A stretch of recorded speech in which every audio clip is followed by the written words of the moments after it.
When people talk about Silent Hill, 90% of the time, they're not talking about the titles that came out after 1 through 4, because those are the original, actual games. The Western titles that came after didn't really hold a candle to the original 4, and there's many reasons why. Team Silent is the major reason why. But who is Team Silent? It was just the team that Konami made up for the production of the original 4 games, which they later disbanded because they wanted it a different direction and they wanted their games to have a different feel.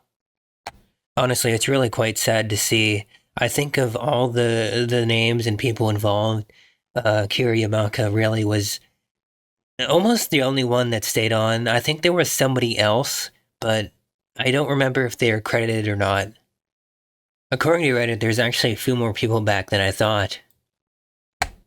I kept digging for more information. Apparently, Yamaka says that the group was composed of staff members that had failed at other projects and intended to leave Konami before the first game turned out to be a success. The team now are working on separate projects, leaving third-party developers like Climax and Double Helix Games to develop the series. Some members went on to create the Siren series, which has a similar feel. To give you a brief idea of the games after 4, there are only 3 mainline games: Origins, Homecoming, and Downpour, which were developed by other mostly Western companies and released between 2007 and 2012.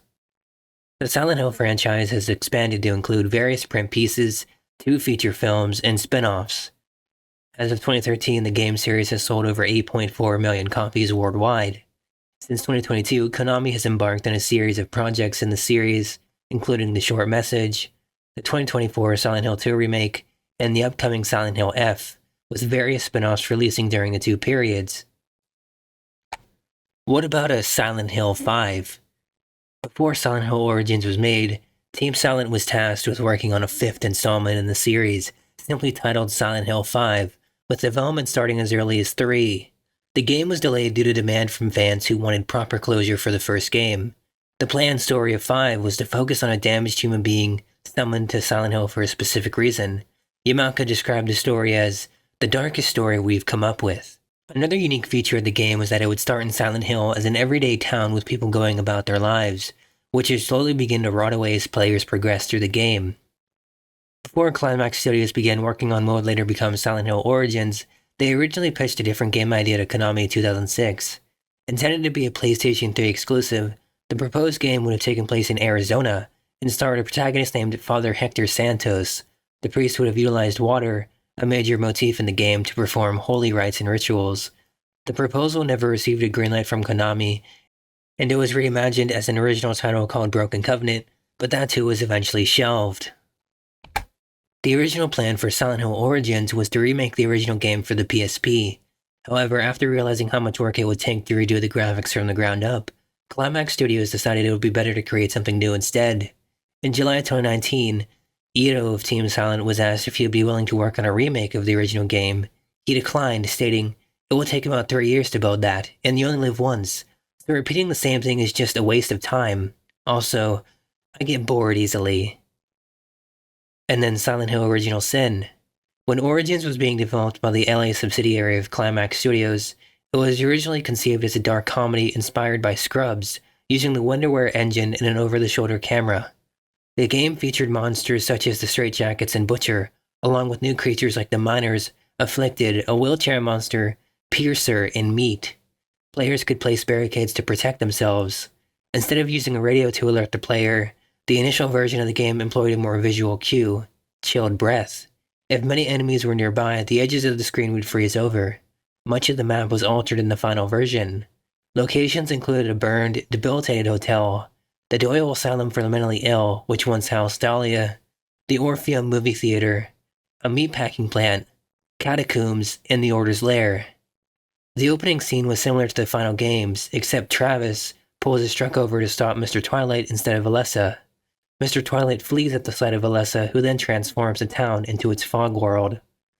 Travis loses consciousness and wakes up in a hospital room trapped in the other world. Alessa makes a deal with Travis. If he helps her obtain the flowers, she will help him escape the town. Meanwhile, Michael Kaufman, who works at the hospital, is studying a drug called White Claudia, and believes it is linked to the strange events occurring in Silent Hill. Mr. Twilight acts behind the scenes, manipulating events. Travis must navigate his way to the cult's lair, survive traps and otherworldly threats, and separate the real world from the other world. His plan succeeds, but it unleashes Alessa's nightmare upon the town. Mr. Twilight is eventually revealed to be Michael Kaufman. In a bad ending, Travis goes insane and becomes Pyramid Head. Climax was not satisfied with the direction the game was going, citing mismanagement and fearing that it might be a disaster. The game was subsequently transferred and overhauled by Climax's UK studio. According to the Wikipedia page, all the 4 Silent Hills received pretty good reviews, and all the Western ones, well, Origins received positive reviews despite some criticism, Homecoming received mixed reviews, it was praised for its graphics and audio, but the horror and gameplay received mixed reactions, Shattered Memory received more positive reactions, Downpour received mixed reviews for sluggish combat and occasional freezes, and the HD collection, well, we know how that ended. The installments of the series feature various sound effects, some of which are ambient, as well as periods of silence. These sound effects are designed to induce certain emotions and feelings in the player, such as urgency, discomfort, or a sense of psychological disturbance.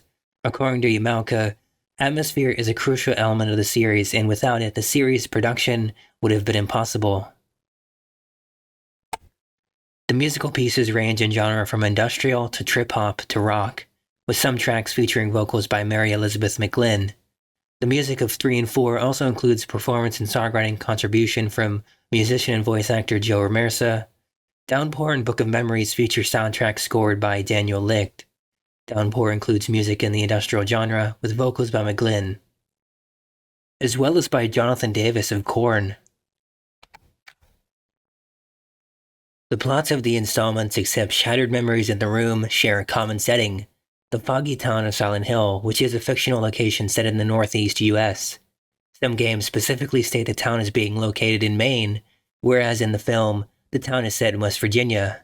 The town in the first 3 games was inspired by the concept of a small town in America, as depicted by various media from different countries. While some of the development planning is more reminiscent of a Japanese village, indirect influence comes from 2 factual American towns in particular, Cushing, Maine, and Snoqualmie, Washington. However, the town from the film was inspired by Centralia. In Shattered Memories, Silent Hill is depicted as a heavily snow-covered town in the midst of a blizzard, while the events of The Room primarily occur in the fictional neighboring city of South Ashfield, with the player venturing to smaller locales around Silent Hill. The series' player characters experience an occasional dark alteration of reality called the Otherworld. In this reality, physical laws often do not apply, with varying forms, but most frequently ones whose physical appearance is based on that of Silent Hill. Characters in the series experience delusions and encounter tangible symbols of elements from their unconscious minds, mental states, and innermost thoughts when present in it, manifested into the real world. The origin of these manifestations is a malevolent power native to Silent Hill, which materializes human thoughts. This force was formerly non-evil, but was corrupted by certain events that occurred in the area. Some recurring monsters include the nurses, who appear in almost every Silent Hill game, typically due to the sexual frustration or health conditions many of the protagonists experience during the course of the game's events. Pyramid Head, another recurring monster who became the series' mascot, has had his canon appearances contested. Robbie the Rabbit, an amusement park mascot, is another recurring figure. Additionally, a dog named Myra is featured in many joke endings. Another recurring plot trait in the series is a fictional religious cult known only as the Order. Certain members of the organization act as antagonists in most of the installments. The Order operates the Wish House, also known as Hope House, an orphanage for poor and homeless children run by a charity organization called the Silent Hill Smile Support Society. The religion followed by the Order is focused on the worship of a chief deity named Samiel in Origins, but simply referred to as God in the previous games. The group's dogma is derived from a myth. The deity set out to create paradise but ran out of power during the process. She will someday be resurrected, thus being able to finally create paradise and save mankind. The town's cult repeatedly engages in illegal acts, ritual human sacrifices intended for the deity's resurrection, illegal drug trade, and the kidnapping and confinement of children in a facility to teach them its dogma through brainwashing, while presenting the facility as an orphanage. The series also features various religious items with magical properties, which appear widely throughout the games. Three thematic elements consistently drive the narrative. The theme of a main protagonist depicted as an everyman, with the exception of Homecoming, and the everyman's quest, either a search for a missing loved one or a scenario where the protagonist wanders into the town apparently by accident, but is actually being summoned by a spiritual force. Multiple endings are a staple of the series, with all installments featuring some, the realization of which often depends on in-game actions performed by the player. In all but 3 of the series games, one of these endings is a joke ending in which the main protagonist encounters unidentified flying objects. There is no joke ending in Silent Hill 4, and the only joke ending in Downpour is a surprise party for the player featuring characters from previous installments, with a similar ending in Book of Memories. The installments in the series contain various forms of symbolism. The symbols are images, sounds, objects, creatures, or situations that represent concepts and facts, as well as the feelings, emotions, and mental states of the characters. To understand more about the games, we're going to have to talk about them. Silent Hill first debuted in 1999, being a survival horror video game focusing on psychological horror and emphasizing atmosphere. It's notably different from Resident Evil, but the two are often compared. Being developed by Team Silent, the team Konami made specifically for the Silent Hill franchise, Silent Hill uses a third-person view with real-time rendering of 3D environments. To mitigate the limitations of the console hardware, developers used fog and darkness to obscure the graphics and hide pop-ins, which in turn helped establish the game's atmosphere and mystery. This is where the fog that we associate with Silent Hill comes from. This is why it's so important. And ironically enough, with Silent Hill 2, the remake that was just produced, well, the fog, which was supposed to hide graphics and, help consoles along, well, it may now be to their detriment. Unlike other survival horror games that focus on protagonists with combat training, for example, Resident Evil, the player character of Silent Hill is an everyman, or, in other words, an ordinary person. The game follows Harry Mason as he searches for his missing adopted daughter in the eponymous fictional American town of Silent Hill. If you listen and care closely enough, the town of Silent Hill itself is not based on anything inherently, just a regular town. The movie Silent Hill, however, is based on a certain town in Pennsylvania, and the movie itself isn't that bad either. It follows the plot of the original game, with maybe a few different elements added in, and also gender swapping Harry Mason because apparently fathers cannot have feelings without being too feminine. Harry Mason stumbles upon a cult conducting a rite to revive a deity it worships, in which he discovers his daughter's true origin. 5 game endings are possible, depending on the actions taken by the player, including one joke ending. If you play viciously and you kill everything, you're more than likely to get a bad ending. This is carried on in just about every Silent Hill game from then on. If you play good, you'll probably get the good ending. Various adaptations of Silent Hill have been released, including a 2001 visual novel, the 2006 feature film, which we just talked about, and a 2009 reimagining of the original game called Shattered Memories. Silent Hill's gameplay consists of combat, exploration, and puzzle solving, the puzzles of which can be notoriously hard, which is why there's even a separate difficulty for them. The game uses a third-person view, with the camera occasionally switching to other angles for a dramatic effect in pre-scripted areas. If you just started the game, and it started getting dark and you heard the siren, all the angles might be confusing and, well, you might feel cornered and like you're boxed in. That's the entire point. This approach differs from older survival horror games, which frequently shifted through various camera angles using pre-rendered backgrounds. Since Silent Hill has no heads-up display, the player must consult a separate menu to check Harry's health, and similar traits of early Resident Evil titles. Harry confronts monsters in each area using both melee weapons and firearms. Being an ordinary man, he cannot sustain many blows from enemies and gasps for breath after sprinting. His inexperience with firearms means that his aim, and therefore the player's targeting, is often unsteady.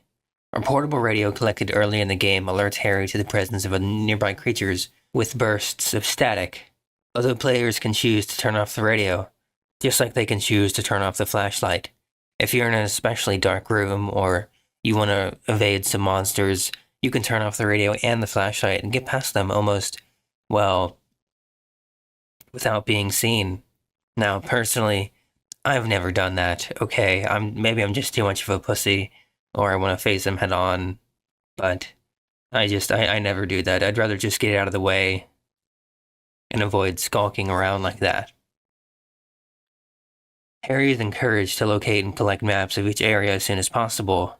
These maps, stylistically similar to tourist maps, make navigating the world easier. Accessible from the menu and readable only when sufficient light is present, each map is marked with places of interest, which you have to explore to find. Visibility is mostly low due to fog and darkness. The latter is prevalent in the other world. You find a flashlight early in the game, which illuminates only a short distance. And lastly but not least, going through Silent Hill means you're going to have to find a ton of broken doors, broken locks, a lot of keys, and a lot of puzzles. Now, what about the plot? We went over it briefly, but let's go into it more in depth. Silent Hill opens with a flashback, showing Harry and his wife finding an abandoned child in a casket. The scene then shifts to Harry driving to the town with his adopted daughter Cheryl for vacation. Along the way, he sees a police officer driving toward the town. At the town's edge, he swerves to avoid hitting a girl on the road, which causes him to crash and lose consciousness. Upon waking up in town, Harry discovers that his daughter is missing, and he sets out to look for her. Silent Hill is deserted and foggy, with snow falling out of season. In the movie, it was ash. Harry follows Cheryl through the fog but experiences bouts of unconsciousness and encounters hostile creatures. Harry witnesses his reality shift to a dark, metallic, rusty environment, the other world, and he eventually passes out.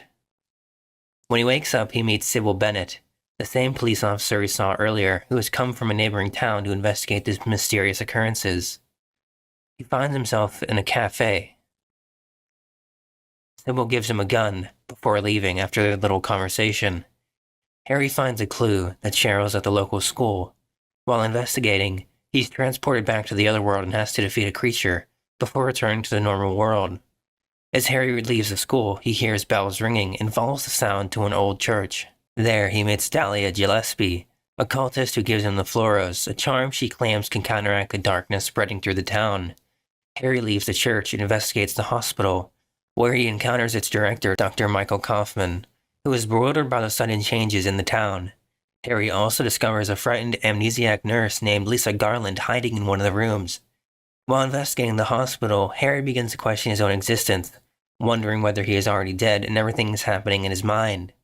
Harry asks Lisa to come with him, but she feels she must stay in the hospital. Harry can later rescue Kaufman from a monster, discover evidence of his involvement in local drug trafficking, and find his hidden bottle of Aglaophatus, a supernatural liquid that can exorcise demons.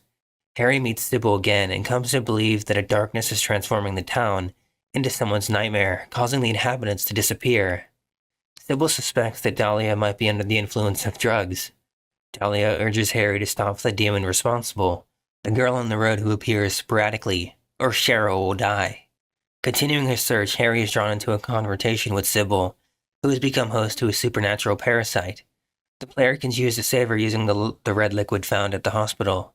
The next time Harry sees the girl, the Floros automatically activates and neutralizes her telekinetic powers. Dahlia appears and reveals that she manipulated Harry into capturing the girl, an apparition of her daughter, Alessa. Harry passes out.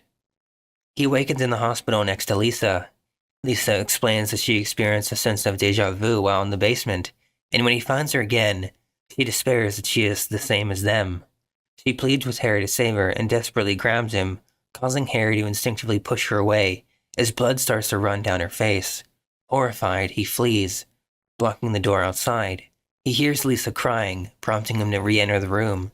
Her diary is all that remains, revealing that she nursed Alessa during a secret forced hospitalization. Alessa's never-healing wounds terrified her, and she fell deeper into a drug addiction fueled by Kaufman. Finding Dahlia with Alessa's defeated apparition and charred body, Harry demands to know Cheryl's whereabouts. He learns that 7 years earlier, Dahlia conducted a rite to force Alessa to birth the cult's deity.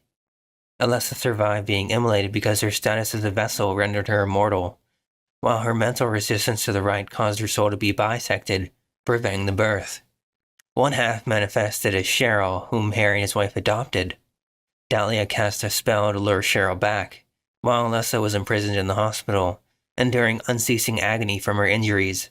With Alessa's plan thwarted and her soul rejoined, the deity is revived and possesses her. 5 different endings are available, depending on the player's previous actions. In the bad ending, the deity merges with Alessa and electrocutes Dahlia before attacking Harry. He defeats it, and Cheryl's voice thanks him for freeing her. Overcome by grief, Harry again collapses, and the next scene shows his corpse in his wrecked car, implying that the entire game was a dying dream.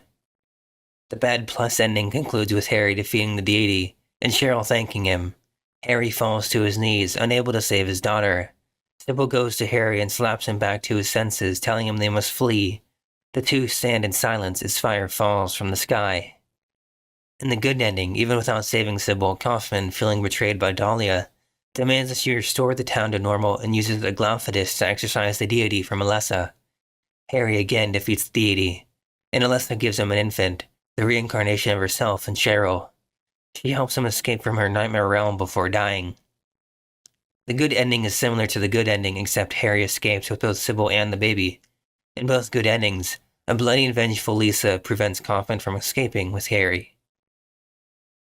The joke ending, available only in the second playthrough, features extraterrestrials abducting Harry. And what about the actual development of the game? Development of Silent Hill began in September 1996, created by Team Silent, the group Konami made that we talked about earlier. Konami aimed to produce a game that would be successful in the United States, which led to a Hollywood-like atmosphere for Silent Hill. According to composer Akira Yamaoka, the developers were uncertain about how to proceed with the project. As time passed, both personnel and management of Konami lost faith in the game, and the members of Team Silent increasingly felt like outsiders. Despite the profit-oriented approach of the parent company, the developers of Silent Hill had considerable artistic freedom, as the game was produced in an era of lower-budget 2D titles. Eventually, the development staff decided to disregard Konami's initial plan, and instead create a game that would appeal to the emotions of players. To achieve this, the team introduced a fear of the unknown as a psychological type of horror. The plot was intentionally made vague and occasionally contradictory, to leave its true meaning in the dark, encouraging players to reflect on unexplained elements. Director Kiichiro Toyama created the game's scenario, while programmer Hiroyuki Iwaku wrote the text for the riddles. Toyama, who did not have much experience with horror movies, was influenced by UFOs, the occult, and the films of David Lynch, who will continuously pop up, and this is probably why. Toyama questioned Konami's decision to appoint him as director, as he had never directed a game before. The localization company Latina International translated the script into English. The town of Silent Hill is an interpretation of a small American community, as said before, and as imagined by the Japanese team, drawing inspiration from Western literature, films, and depictions of American towns in European and Russian culture. The game's joke ending was inspired by a suggestion box created to find alternative explanations for the events. Artist Takayoshi Sato corrected inconsistencies in the plot, and designed the game's cast of characters. As a young employee, Sato was initially limited to basic tasks, such as font design and file sorting. He also created 3D demos and presentations, and taught older staff members the fundamentals of 3D modeling.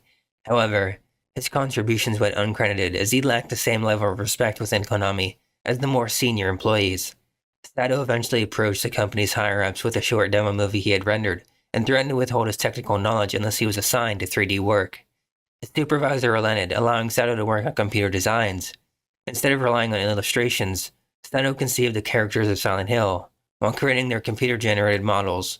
He gave each character distinctive features, but made Harry almost completely neutral to avoid imposing specific interpretations on the players. Creating the skull shapes for the faces of the American cast was challenging, because Sato had no Caucasian coworkers to use as reference. Despite being largely responsible for the game's cinematic and characters, his supervisor still hesitated to fully credit his work, intending to assign a visual supervisor to oversee him. To prevent this, Sato volunteered to create the full motion videos of Silent Hill by himself. Over 2.5 years, he lived in the development team's office using approximately 150 Unix-based computers to render scenes after his coworkers left for the day. Sato estimated that the game's budget was lower than that of Japan's biggest games at the time. He stated that the development team intended to make Silent Hill a masterpiece rather than a traditional sales-oriented game, opting for an engaging story that would endure over time, similar to successful literature. The game debuted at the 1998 Electronic Entertainment Expo in Atlanta, Georgia, where presentations of movies and in-game scenes received applause from the audience. This favorable reception convinced Konami to allocate more personnel and public relations efforts to the project. Konami later showcased Silent Hill at the European Computer Trade Show in London, and included a demo with its stealth game Metal Gear Solid in Japan. The names and designs of some Silent Hill creatures and puzzles are based on books enjoyed by the character Alessa, including The Lost World by Arthur Conan Doyle, and Lewis Carroll's Alice's Adventures in Wonderland. The game contains several real-life references, particularly in-character names. Cheryl Mason's first name is based on actress Cheryl Lee, and Lisa Garland's surname is taken from actress Judy Garland. Michael Kaufman combines the first name of Troma Studios producer Michael Hurst and the surname of producer Lloyd Kaufman. Alessa's original name was Asia, and Dahlia's was Daria, after actresses Asia Argento and Daria Nicolodi, Argento's mother. Harry's name was initially Humbert, and Cheryl's was Dolores, referencing the protagonist and title character of Vladimir Nabokov's novel Lolita. The American staff altered these names, considering them too uncommon. Fictitious religious items in the game drew inspiration from various religions. The spirit-dispelling substance Glauphidus is based on a similarly named herb in the Kabbalah. The seal of Metatron references the angels Metatron and Samael, and the name Flauros was taken from a demon in the Lemegeton, a book of magic attributed to Solomon. Certain items and doors in the Nowhere dimension were given names based on occult elements to symbolize magical traits of Dahlia. The names of these doors, taken from angels Ophiel, Haggith, Phaleg, and Bethor, who appear in medieval black magic texts, were used to signify deeper entry into Alessa's mind, according to Owaku. The soundtrack for Silent Hill was composed by Yamaoka, who requested to join the development team after the original musician left. In addition to the music, he was responsible for sound effect creation and audio mastering. Yamaoka did not watch game scenes, but instead created the music independently from the visuals. His compositions were influenced by Angelo Badalamenti, the composer for Twin Peaks. To differentiate Silent Hill from other games and to give it a cold, rusty feel, Yamaoka chose industrial music. When he presented his compositions to the staff for the first time, they mistook the sound for a game bug. Yamaoka explained that the noise was intentional for the music, and the team only withdrew their objections after he elaborated on his reasons for this style. On March 5, 1999, the album Silent Hill Original Soundtracks was released in Japan. The 41st track, the ending theme, Esperandote, was composed by Rika Muranaka. After Yamaoka approached her to create a piece of music for the game, she suggested using bandoneons, violins, and a Spanish-speaking singer. It was decided to make the song a tango instead, and Muranaka composed the melody for English lyrics she had conceived. When she arrived in Argentina to record the translated Spanish lyrics with Argentine singer Vanessa Quiroz, Muranaka found that the syllables no longer matched the melody, and she had to recompose it in 5 minutes. Silent Hill received generally favorable reviews. On Metacritic, the game sold over 2 million copies, which earned it a spot in the American PlayStation Greatest Hits budget releases. In November 1999, Silent Hill was awarded a gold certification indicating sales of at least 100,000 units across Germany, Austria, and Switzerland. Silent Hill has often been compared to Resident Evil. Baba Fott of GamePro labeled Silent Hill a shameless but slick Resident Evil clone, while Edge described it as a near-perfect sim nightmare. Others viewed it as Konami's answer to the Resident Evil series. While they noted the similarities, Silent Hill utilized a different form of horror, focusing on creating a disturbing atmosphere to evoke fear, in contrast to the visceral scares and action-oriented approach of Resident Evil. Contributing to this atmosphere was the game's audio, which received praise. Billy Mattionis of TVG described the ambient music as engrossing, while the reviewer for Game Revolution remarked that the sound and music effectively sent players on edge. All-game editor Michael L. House praised Silent Hill, describing it as a truly magnificent work of art and a genuinely terrifying experience combined with a unique gripping story and immersive atmosphere. However, the voice acting was less well received. While some reviewers found it superior to that of Resident Evil, it was generally considered poor, with pauses between lines that disrupted the atmosphere. The voice actors were told that these pauses would have been taken out, but for some reason or another, they weren't, so the awkwardness was carried over to what we have today. Reviewers noted that Silent Hill used real-time 3D environments, unlike the pre-rendered backgrounds found in Resident Evil. Fog and darkness were heavily used to mask the hardware's limitations. Despite this, most reviewers felt these factors enhanced the game's atmosphere.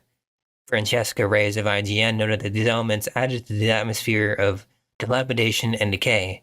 However, the use of 3D environments introduced control issues, and maneuverability in tougher areas became an exercise in frustration. Edge selected Silent Hill as runner-up for the Gameplay Innovation Award, noting that while other games attempted to hide the PlayStation's visual limitations, Konami used the draw distance deficiency to chilling effect by enveloping the environment in atmospheric fog.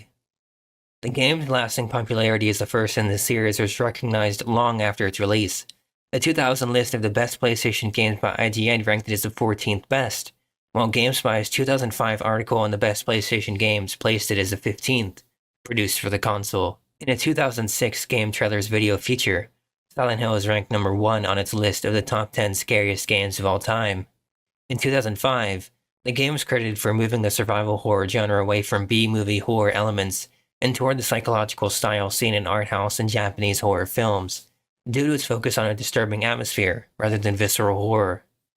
In November 2012, Time named it one of the 100 greatest video games of all time. The exact year the game is supposed to be set in is unknown. Harry's Jeep is a 1986-95 Jeep Wrangler, clearly evidenced by its front grille and headlights. A shop in the game says, since 1987, implying that the game is not set before 1987. The handgun is a Smith & Wesson Sigma, which entered production in 1994. Masahiro Ito stated that the sequel was originally meant to be set between the late 1970s and before the 1990s.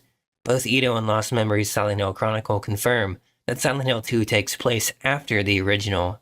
Ito added, "It might be after 6 months, or after a few years." When asked by the since 1987 sign, Ito clarified it was something the development team overlooked when making Silent Hill 2. Silent Hill draws on American media for inspiration, such as using the film Kindergarten Cop as a reference for Midwich Elementary's design. As such, in-game vehicles, items, and pop culture references might not be a reliable way to date the in-game events. What about some trivia? The item's menu color is different depending on the game's difficulty setting. Green represents easy, blue represents normal, and purple represents hard. On higher difficulties, more enemies can spawn in specific areas. It might also spawn stronger enemies in places of ones that would typically be encountered. The European demo version of Silent Hill replaced Grey Children with Mumblers. Attaching the Konami justifier to the PlayStation will result in the Hyper Blaster being unlocked. At the game's beginning, when Grey Children or Mumblers first attack Harry, he may attempt to run back the way he came, but will only discover that the gate has been suddenly locked. A video of Cheryl crying can be seen on a TV inside the Silent Hill Town Center. If the video is paused, an image of Alessa can be seen every few frames. When the player first gains control of Harry, if they choose to go back and examine his car, Harry's thoughts will read, "My car, too smashed up to drive. Where's Cheryl? I pray she's safe." During Dahlia's monologue to Sybil in the Good Plus and Bad Plus endings, she calls the Seal of Metatron the Talisman of Metatron, captioned Talisman of Metatron. Similarly, in every ending but UFO, Dahlia tells Harry the time is nigh, erroneously captioned, "The time is nay." Trevor Brown, the artist who did the illustration of Alessa and the Japanese reprint copies of the game, did not like the result. When asked on his official Tumblr, he deemed the work as embarrassing. Although the game doesn't mention it, the game has a hidden extra options menu. To access it, open up the options menu and press L1, L2, R1 or R2 to open an additional menu. The player can change the blood color, weapon control mechanisms, view controls, and more from this menu. If the player doesn't want to hold a button to run all the time, they can change walk or run control to reverse so that Harry runs by default, and holding the button will walk. The Bully Adjust option is only unlocked following completion of the game. Starting with times 2, the multiplayer can go as high as times 6, one for each of the 5 endings, and one for achieving a perfect 10-star ranking. Some sources report 31st January 1999 as the release date. Per Lost Releases, any date in January is impossible, as the files on the disc are dated 10th February. A press release dated 23rd February stated for immediate release, so that is assumed to be the correct release date.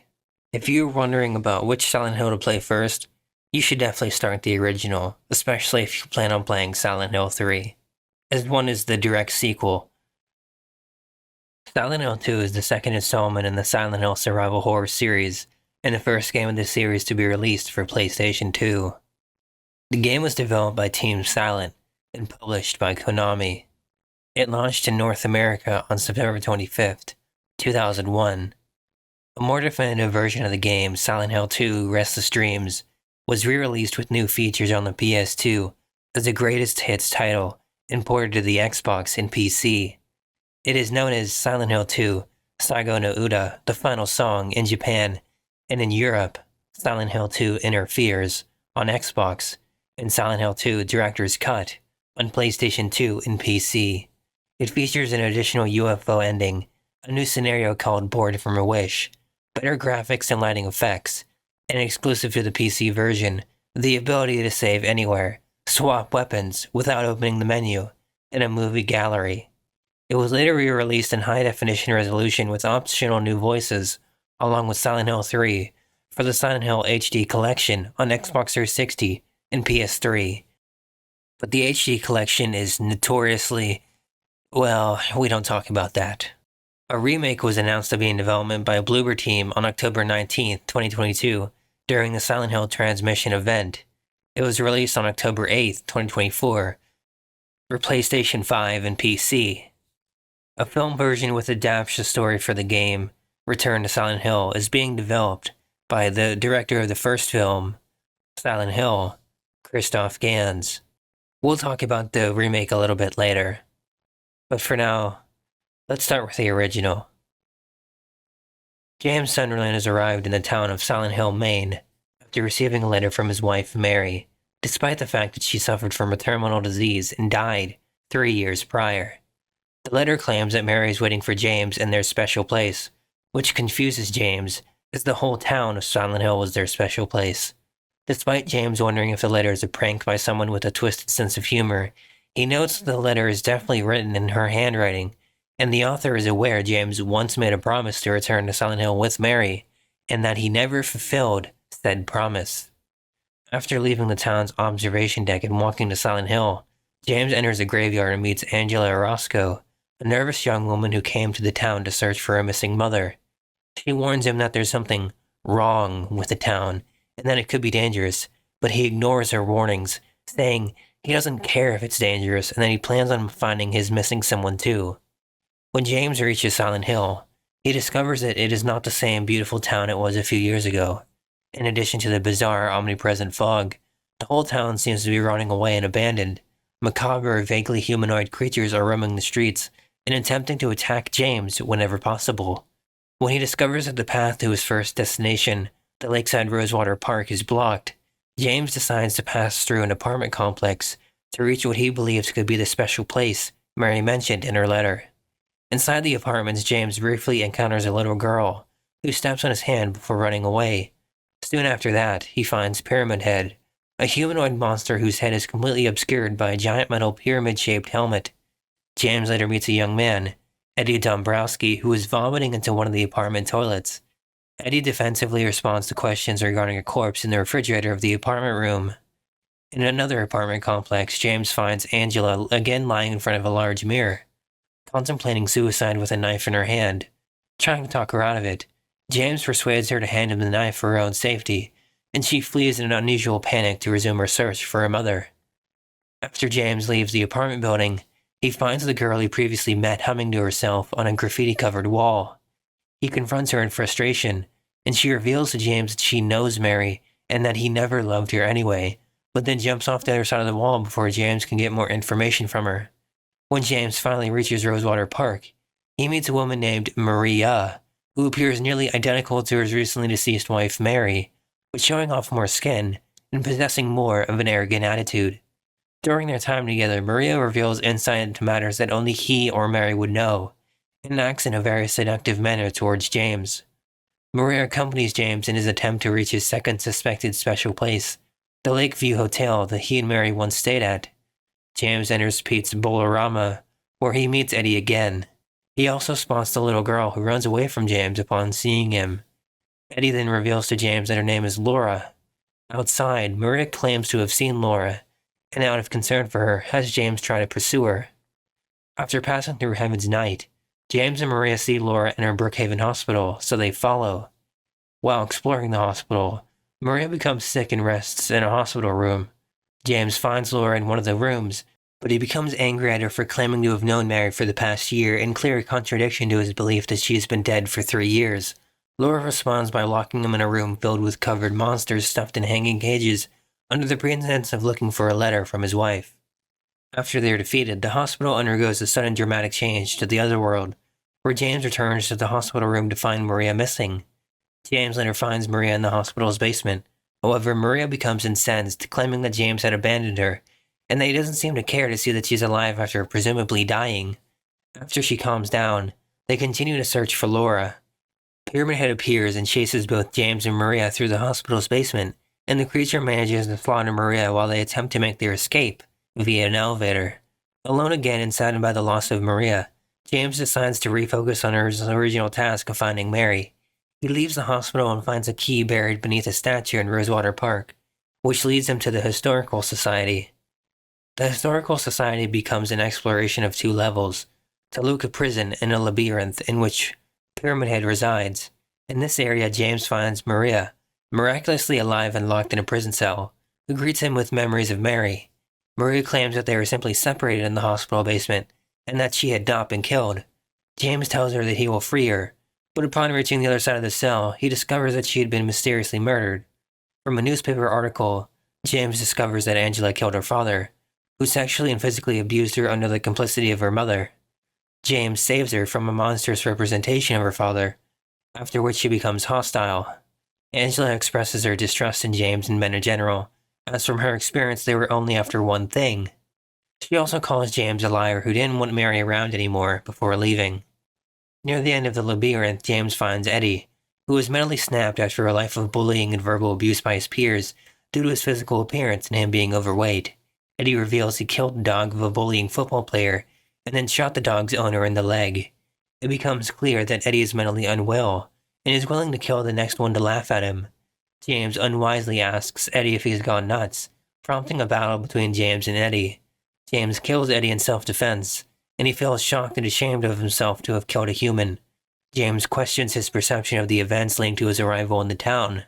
As well, the letter that he has supposedly received from Mary becomes blank, indicating that the letter itself was something that never actually existed. James exits the labyrinth and rows a boat to the Lakeview Hotel, in hopes of finding Mary. In the hotel restaurant, James finds Laura, and she gives him the letter she claimed to be seeking earlier, which reveals that Mary wanted to adopt her and confirms her claims of knowing Mary for the past year. In room 312, he watches a videotape he apparently left at the hotel 3 years ago, which shows that he killed Mary by smothering her. For a few moments, he silently sits, realizing the truth and facing his own psychological guilt. Laura, ready to leave the town, finds James, and he chooses to reveal the truth to her. Laura is furious at him for killing Mary and screams she hates him, before exiting the room without another word. The radio James has been carrying to warn him of the approach of monsters then sends a message from Mary asking him to find her. James explores the rest of the hotel, discovering that it is decrepit and rotting, and is now nothing more than the remains of a building that has experienced a fire. James then finds Angela on a burning staircase, vacantly standing between 2 skinned, blood-stained male corpses, stitched to a frame, symbolic of her dead father and brother. Angela asks him to return her knife so that she can end her life, but James does not comply. As Angela ascends the burning staircase, James states that the room is hot as hell, to which she replies, "For me, it's always like this." Angela disappears beyond the flames, presumably killing herself off-screen. In the hotel lobby, James finds Maria resurrected again, bound and screaming for his help, but she is immediately killed by 2 pyramid heads. James then realizes that they have been created to punish him for his sins and proceeds to fight the duo. After they have sufficiently been weakened, they impale themselves with their own spears, as if to indicate that their purpose has been fulfilled. James is led to a hallway, where he listens to a previous interaction that Mary and he had while she was still alive. In the situation, James had brought Mary flowers, but she refused them, yelling in exasperation at James, stating that she was too disgusting to deserve flowers. By the end of the conversation, Mary desperately pleads for James to be with her. The memory ends, and James then enters a large metallic complex with a long staircase. At the top of the staircase on the roof, he finds a woman resembling Mary, who transforms into a monster after becoming angered by him. Upon defeating this final demon, the game comes to a close. Silent Hill 2 does not have an explicit canonical ending. A translation of the Book of Lost Memories says, "Of the 4 conclusions, there is no one correct interpretation. Each ending indicates a different possibility." Leave. James reaches the hotel rooftop and sees a woman whom he mistakes for his lost wife. Yet it is not Mary, but instead a vindictive Maria, who then makes a final attempt to get James to accept her. James rebuffs her, however, and she turns into a monster similar to the hanging monsters in the hospital, becoming the final boss. Upon her defeat, James is granted a final meeting with Mary, where he admits that he came to deeply resent her as constantly having to deal with her sickness, and her misplaced anger took over his life. Maria denies that is the reason he killed her and gives him her letter. James then leaves Silent Hill together with Laura and Water. The woman on the rooftop is Maria once again, making a final attempt to get James to accept her. James rebuffs her again, however, and she turns into the final boss. Upon her defeat, James is granted a final meeting with Mary, where he admits that he came to deeply resent her as constantly having to deal with her sickness, and her misplaced anger took over his life. But Mary insists that James has suffered enough and gives him the letter. She violently coughs and dies again as he holds her hand. According to the novelization, Mary's corpse was already in the trunk of his car. He takes out her body and arranges it in the passenger seat. Masahiro Ito and Gaichi state that she was actually in the back seat, rather than the trunk. James arrives at the conclusion that he is unable to live without her, realizing that he came to Silent Hill to commit suicide in a place of memories. James then drowns himself by driving into Toluca Lake with his wife's corpse so that they can be together in death. A view from under the lake with bubbles rising to the surface is seen. If the player spends a lot of time with Maria and protects her well from monsters, including from Pyramid Head in the hospital basement, the woman in the final boss room will identify as Mary, who has not forgiven James for killing her. She will then turn to the final boss, and after her defeat, James returns to Rosewater Park to stare at the water. Maria, inexplicably resurrected again, asks James if he killed Mary again. James says that wasn't Mary, implying he believes she was just a hallucination or manifestation. James leaves town with Maria. As they leave, however, Maria starts coughing, implying she is suffering from the same illness as Mary. The woman James confronts on the rooftop is once again Maria. James immediately declares that he's finished with her. Maria tries to change his mind, but he rebuffs her and she turns into a being similar to the hanging monsters in the hospital, becoming the final boss. After defeating her, James rows a boat with Mary's corpse to the Church of the Rebirth on Toluca Lake Island, where he intends to use relics collected throughout the game to resurrect Mary with the help of the old gods of Silent Hill. The outcome of this remains unknown. What about Born from a Wish? Prior to James's arrival in the town, Maria wakes up alone and frightened in Heaven's Night. After pondering to herself about what she should do, she eventually decides to try and find someone else in the town. She begins to wander through the streets of Silent Hill until she eventually enters the Baldwin Mansion, an area out of bounds in the main game. Here she meets the owner of the mansion, Ernest Baldwin, although she never actually sees him. All their conversations are shared between locked doors. Ernest speaks in a strange monotone and asks her to find the white liquid to help him bring back his dead daughter Amy. Maria helps him with this even though it may not work, stating, "I don't mind fighting for an impossible cause." During Maria's exploration of the mansion, she finds a teddy bear in Amy's room. Maria comments that Laura would love it, showing that she shares some of Mary's memories. After Mary retrieves the white liquid to Ernest, he reveals slightly more, telling her about a man named James. He warns Maria that James is bad and that he's looking for the you that isn't you. This seems to stir something in Maria, who begins to remember things about James. That he wasn't good to his wife while she was ill, and that he killed her, but he also recalls that underneath, James is a kind person. Maria then opens the door, but the room where Ernest's voice had been coming from is empty, implying that he had been a ghost. Disappointed, Maria leaves the Baldwin mansion and contemplates suicide, holding her revolver against her head, but refrains and tosses it over a wall. She decides to follow her fate and walks to Rosewater Park, hoping that James will accept her. Gameplay in Silent Hill 2 is almost identical to the first game, which includes exploring Silent Hill with a flashlight and radio, while defeating monsters and solving puzzles along the way. Many of the environments are dark, and the flashlight is often the only source of light. The radio James receives detects monsters when they are nearby by emitting static and notifying the player of their presence. James will find many helpful items on his journey, and without collecting specific items, the player cannot progress through the game. If James takes too much damage from an enemy, he will die. The tank controls in the first game are optional in Silent Hill 2, and the player can choose their preferred control scheme. The controller vibration is used to indicate that James's heartbeat will vibrate on low health. It also vibrates when attacking and when being attacked. For the first time in the series, the player can now block, even with a weapon like the handgun.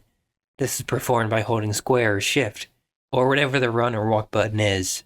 The player must not be in lock-on mode to do this, and they can only block when an enemy is about to strike, so blocking requires timing. When a monster appears, the player will have to make a choice on whether to fight or flee. Both options work well in different scenarios.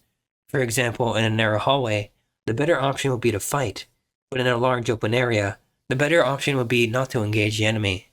Even if James flees from a foe, he is still vulnerable to attacks.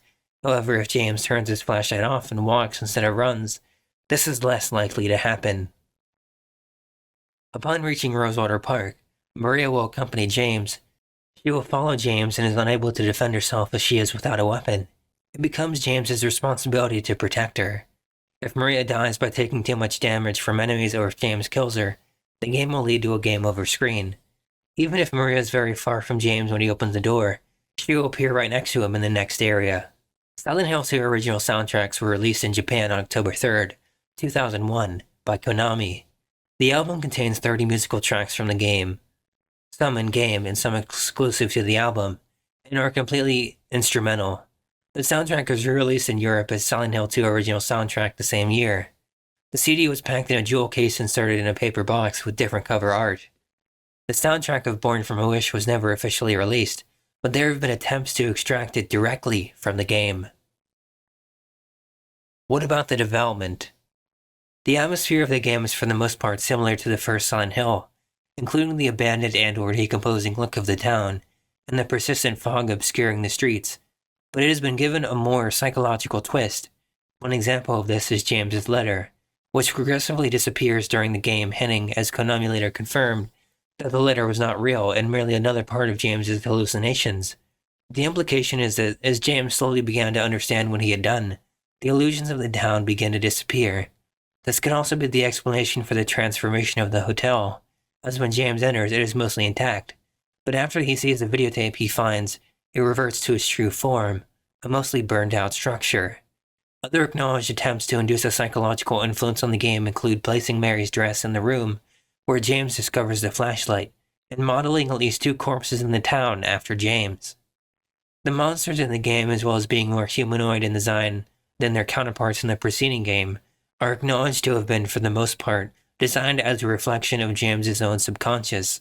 At least one creature, the mannequin, is acknowledged to have been created with sexual suggestion in mind, a reflection of his carnal desires. Pyramid Head is acknowledged to have been based upon James seeing materials on the executioners of the town's fictional history, and is intended to be a punisher for him.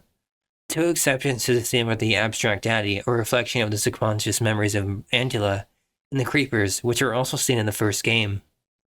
Silent Hill 2 slightly strays away from the order and themes of occultism and religion, focusing more on human psychology instead.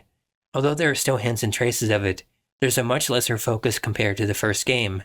James, Angela, and Eddie may be agnostic or atheist because they don't mention any deities or religious context during the game, aside from James mentioning that the old gods haven't left this place in the rebirth ending. Silent Hill 2 also references real-life events.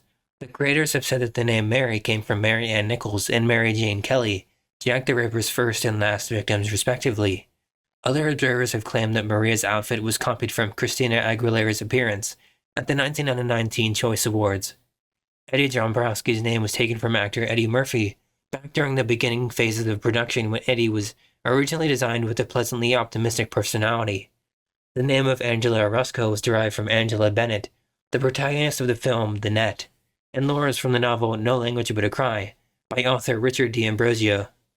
There are also indications that the layout of Silent Hill had been based on the town of San Bruno, California, to a certain extent. Reaction to the game was generally favorable.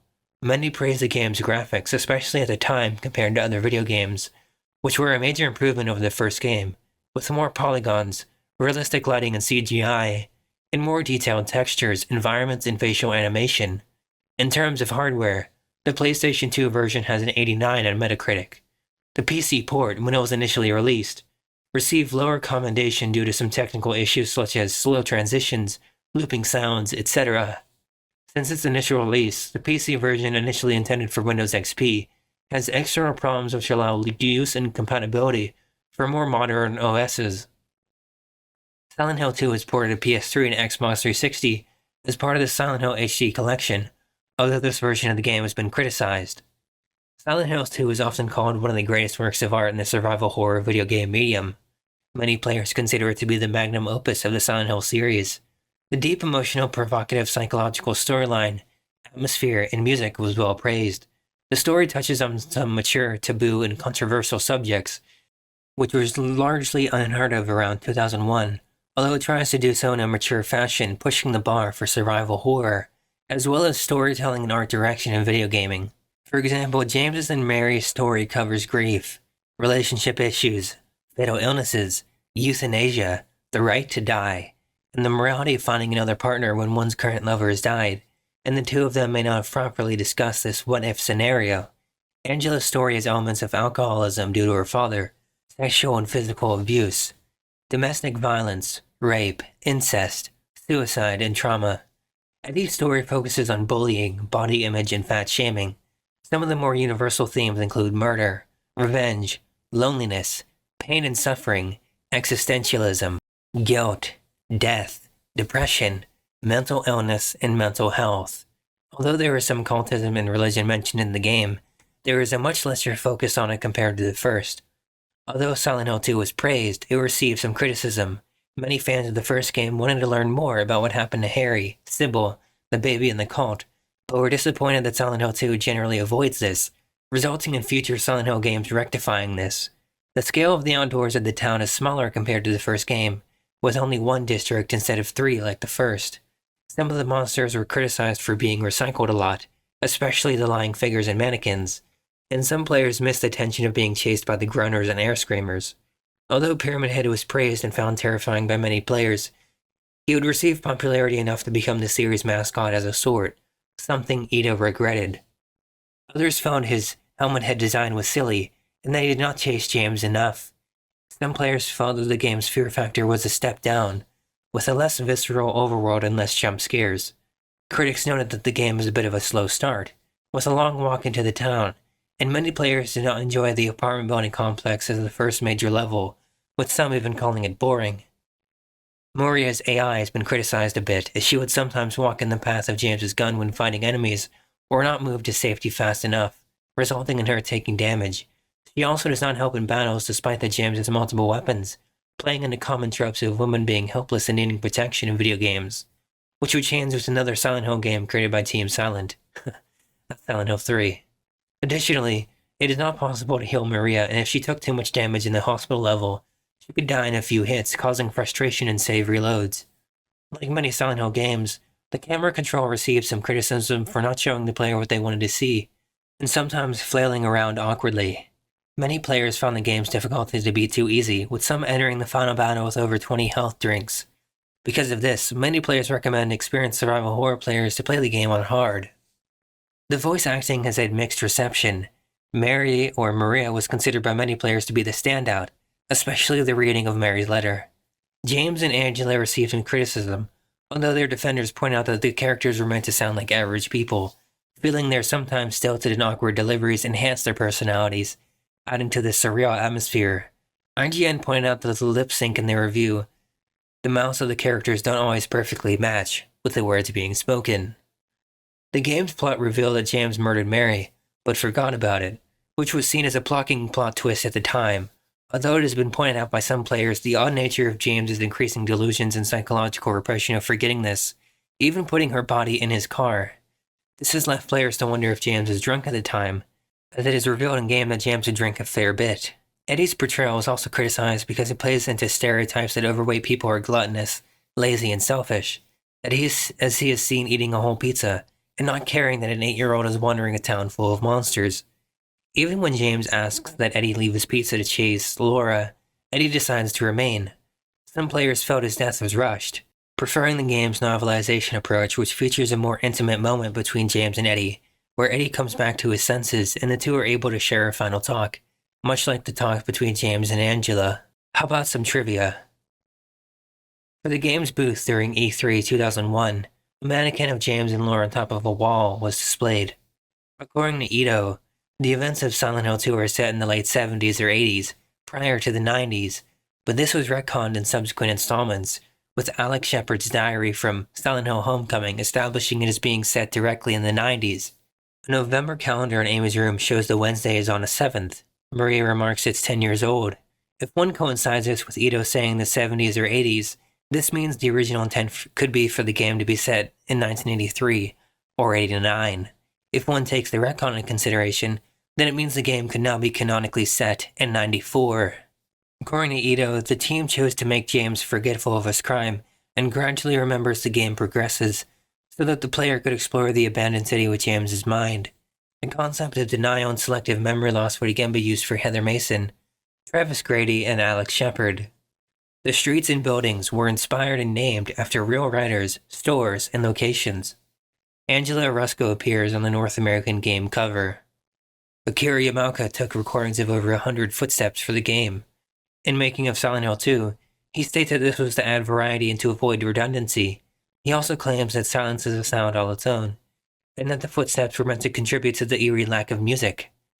Many ambient sounds in the game are random, meaning the sound design tends to be different every playthrough. For example, there are random chances of the player hearing footsteps, whispering, glass shattering, breathing, crying, screaming, and a pig squealing. Like Silent Hill 2 had some things changed or edited due to graphic violence and or nausea-inducing scenes in-game. For example, James's original attacks included dismembering limbs of the monsters, but it was changed to melee and ranged weapons attack without the additional violence. Eddie's original vomiting scene was much more intense, both graphically and audibly. The second part of the videotape viewed in the hotel originally had audio accompanying it. However, it was left out in the final cut of the game. When James talks to Maria through the cell bars, the scene is intentionally shot in a way that makes it look like James is also inside a cell. Although Silent Hill 2 isn't a direct sequel to the first game, there are several references to it, including the mention of Old Silent Hill, a notepad similar in appearance to the save point for Harry. Harry has a cameo in the game's UFO ending, and Lakeside Amusement Park is also referenced. In the town of Silent Hill, southeast to Rosewater Park, there is a building entitled St. Stella Church, named after the Catholic Saint Stella. It comes from the Latin name Stella Maris, which translates to Star of the Sea, and is part of the title Our Lady Star of the Sea, which happens to be the ancient title of the revered Virgin Mary. This could easily be a connection to Mary Shepherd Sunderland. Many of the facial animations in the game are not motion captured and are manually animated. Fyodor Dostoevsky's novel Crime and Punishment was one of the inspirations for the story. Konami lost the source code to Silent Hill 2, which is one reason why the HD collection had many technical issues, as the only source code available was an unfinished beta version. A patch slot adaptation of the game was released in 2015. Fans were unhappy, finding it disrespectful. The speeding limit signs in South Vale are in kilometers, although the game takes place in the United States. Silent Hill 2 had less monsters than the original game. According to Ito, this was an intentional decision, because he did not believe that James Sunderland's story arc needed as many monsters as Alessa's. He later regretted including even 9 monsters, because he felt that it would have been better to only have 5 or 6. A trailer of the game was featured in the Japanese version of the PlayStation 2 version of Shadow of Memories. Now for the remake. It was developed by Bloober Team, and it's a retelling of the same game from 2001, but reinterpreted with a new script, new story threads, and alternate endings, and reworked puzzles and gameplay. It's the first major installment since Silent Hill Downpour. If you've played the original, you would know that the Silent Hill remake is pretty different from the original. It features a distinct combat system and camera perspective than Silent Hill 2 does. It makes use of the adaptive triggers and haptic feedback of the DualSense 5 controller, and the player can explore the entirety of the town without loading screens. What about the production of the game itself? We still would like to make meaningful games. We still would like to keep our DNA to tell stories about things which are important to us. However, not by environmental storytelling, but by full action, to have much more mass appeal. And I think that this is the reason why we have chosen Silent Hill. From Bloober Team's CEO. Despite interest in the Silent Hill franchise within Konami, it remained dormant for years due to internal disagreement on what direction it should take. Motoya Komodo, who left Entersphere in 2018, subsequently joined the company and became the series producer in 2019. The film Return to Silent Hill, developed by Christophe Gans, ultimately served as the catalyst for Konami's decision to revitalize the brand. Many independent and third-party horror games had taken inspiration from Silent Hill during its absence. Konami's staff, including Okamoto, felt they needed to reaffirm the core identity of the series in order to stand apart from other titles.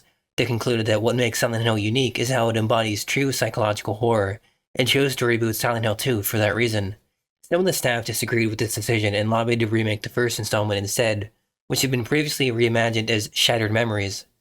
Bloober Team was among the studios influenced by Silent Hill 2 and PT, which impacted games such as Layers of Fear in the medium.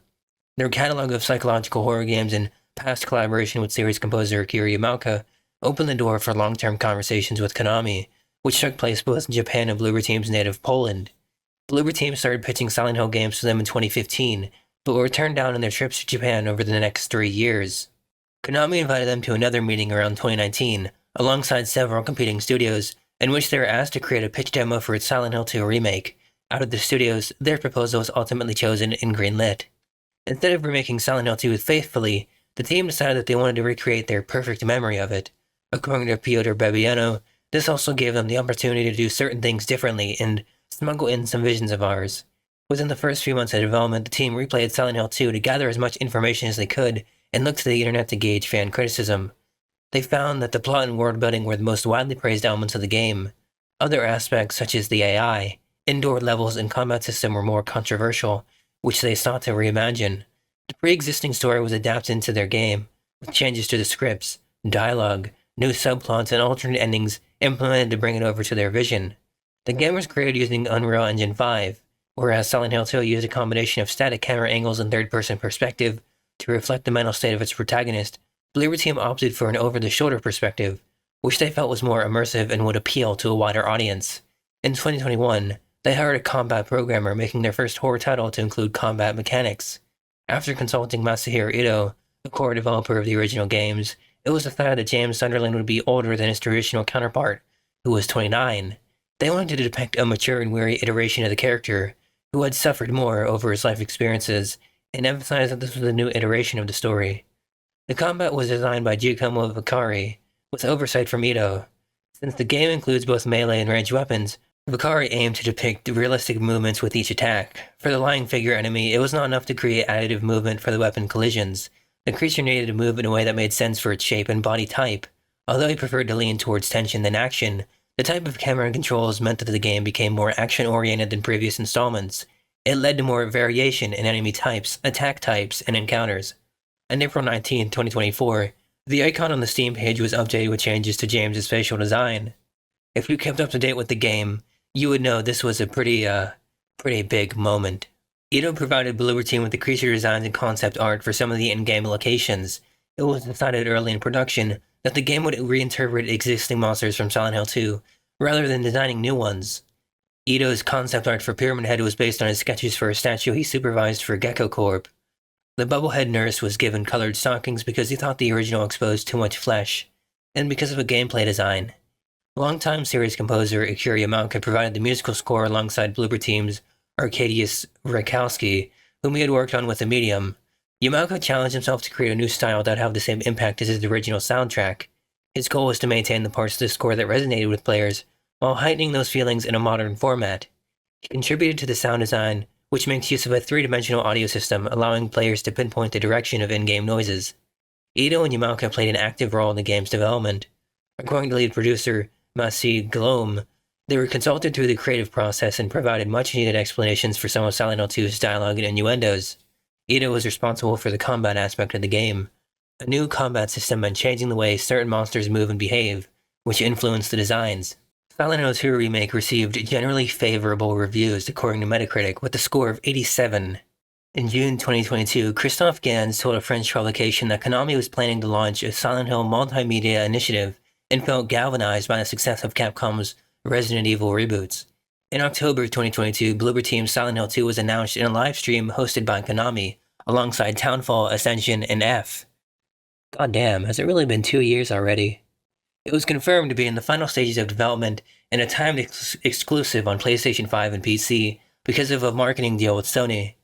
Since Return to Silent Hill and Bloober Team's game both adapt Silent Hill 2, the producers hope to create brand synergy that would lead to a theatrical buy-in from the gaming community. In June 2024, the latter was listed by Sony among PlayStation titles releasing in 2024. Silent Hill 2 is intended to launch the next phase of Bloober Team's company initiative, Bloober Team 3.0, which will then transition them away from environmental storytelling and psychological horror into action-oriented projects with intricate gameplay and mass-market appeal. Bloober Team CEO explained, "We want to be in the same place as Naughty Dog or Bungie in 5 years, but without their problems." And if you've been keeping up with Naughty Dog or Bungie, you would know they definitely do have their share of problems. In May 2022, Babiano stated that Bloober Team would not develop licensed games for other companies unless they can tell an original story with creative freedom. I would say that it's hard to work with someone who owns an IP you're working on, but we were always talking with those licensors saying, guys, we would like to use your license, but we would like to tell our own story. If we are not able to tell our own story, if we will not have creative freedom, it doesn't make sense because Bloober Team will not make a great game. If you're in a prison, you will not be able to fly. When asked if Bloober Team would work on another Silent Hill title after this one, he responded, "I'm not going to say never." The trailer showed James to be more emotionally volatile than his traditional counterpart, including shots of him crying, screaming, pounding his fists, and beating the monsters in anger. This led to a misconception among newcomers that he was emotionless in the original. Because of technical limitations, it was not intended to be characterized that way. Takayashi Sato debunks the technical limitations myth in a 2001 interview. In October 22, Masahiro Ito stated on Twitter that he worried about the lack of subtlety in James's facial expressions. James's dissociation from reality and trauma repression were a prominent plot point in the original. Despite having a different temperament than his Bloober Team counterpart, James did express emotions. Motoya Okamoto added, "Though the trailer does go out of its way to feature many bombastic scenes, the game as a whole is also full of moments with more subtle performances." The announcement trailer for the game drew some criticism because of a fan theory that James looks at the player in the opening scene of the original. This was debunked by Ito. What about some trivia? Silent Hill 2 is the second remake of a previous installment, following the release of Shattered Memories in 2009. A more faithful remake was planned by Climax Studios at one point, but evolved into Silent Hill Origins. It is the second game in the series to release on Steam following Homecoming. Ito's redesign of the Bubblehead Nurse is similar to the design he painted for a Gecko Corp statue in 2013, which depicted it in red boots. Despite the similarity, he clarified that they are distinct designs. I painted a few concept arts for the Bubblehead Nurse in Silent Hill 2 Remake, which was a little bit different from the original. When designing the monsters in the original game, he took inspiration from bondage fashion or pictures of women in stockings. Many of his characters since then have worn colored boots or stockings. The outline of James's wedding ring is visible on his finger. Bloober Team's Silent Hill 2 is one of the first games in the series to be dubbed in Japanese. Ito was initially against the idea of a remake, stating in January 2019, "In my opinion, how do the creators remake Silent Hill 2? It's more important than graphic quality. Also, it will need some challenges to express something beyond what people expect. Don't get me wrong, that's the thing I don't want." Ito was satisfied with Bloober Team's graphics and atmosphere, adding, "We had strong demands about the motif of fog when first starting on this remake, and they were sure to depict it just as we wanted." He clarified that he did not model the creatures or build the in-game assets himself. Series co-creator Kichiro Toyama opined that remaking Silent Hill would be more difficult than other video games, stating, "It's not an action game where you can just redefine the action as in Biohazard. To bring Silent Hill up to current standards or to polish up the graphics, the fans wouldn't be satisfied. That's not what it was about, how beautiful it was. I think you'd have to rethink the concept to make it interesting to fans." Toyama complimented Bloober Team's work on the medium. which he described as a stimulating experience that played homage to other developers of the horror genre. Director of Origins and Shattered Memories believed that Silent Hill remakes would be difficult to pull off and referred to Bloober Team's Silent Hill 2 as a poison chalice, stating good luck to them because I don't know how you can do that without upsetting people.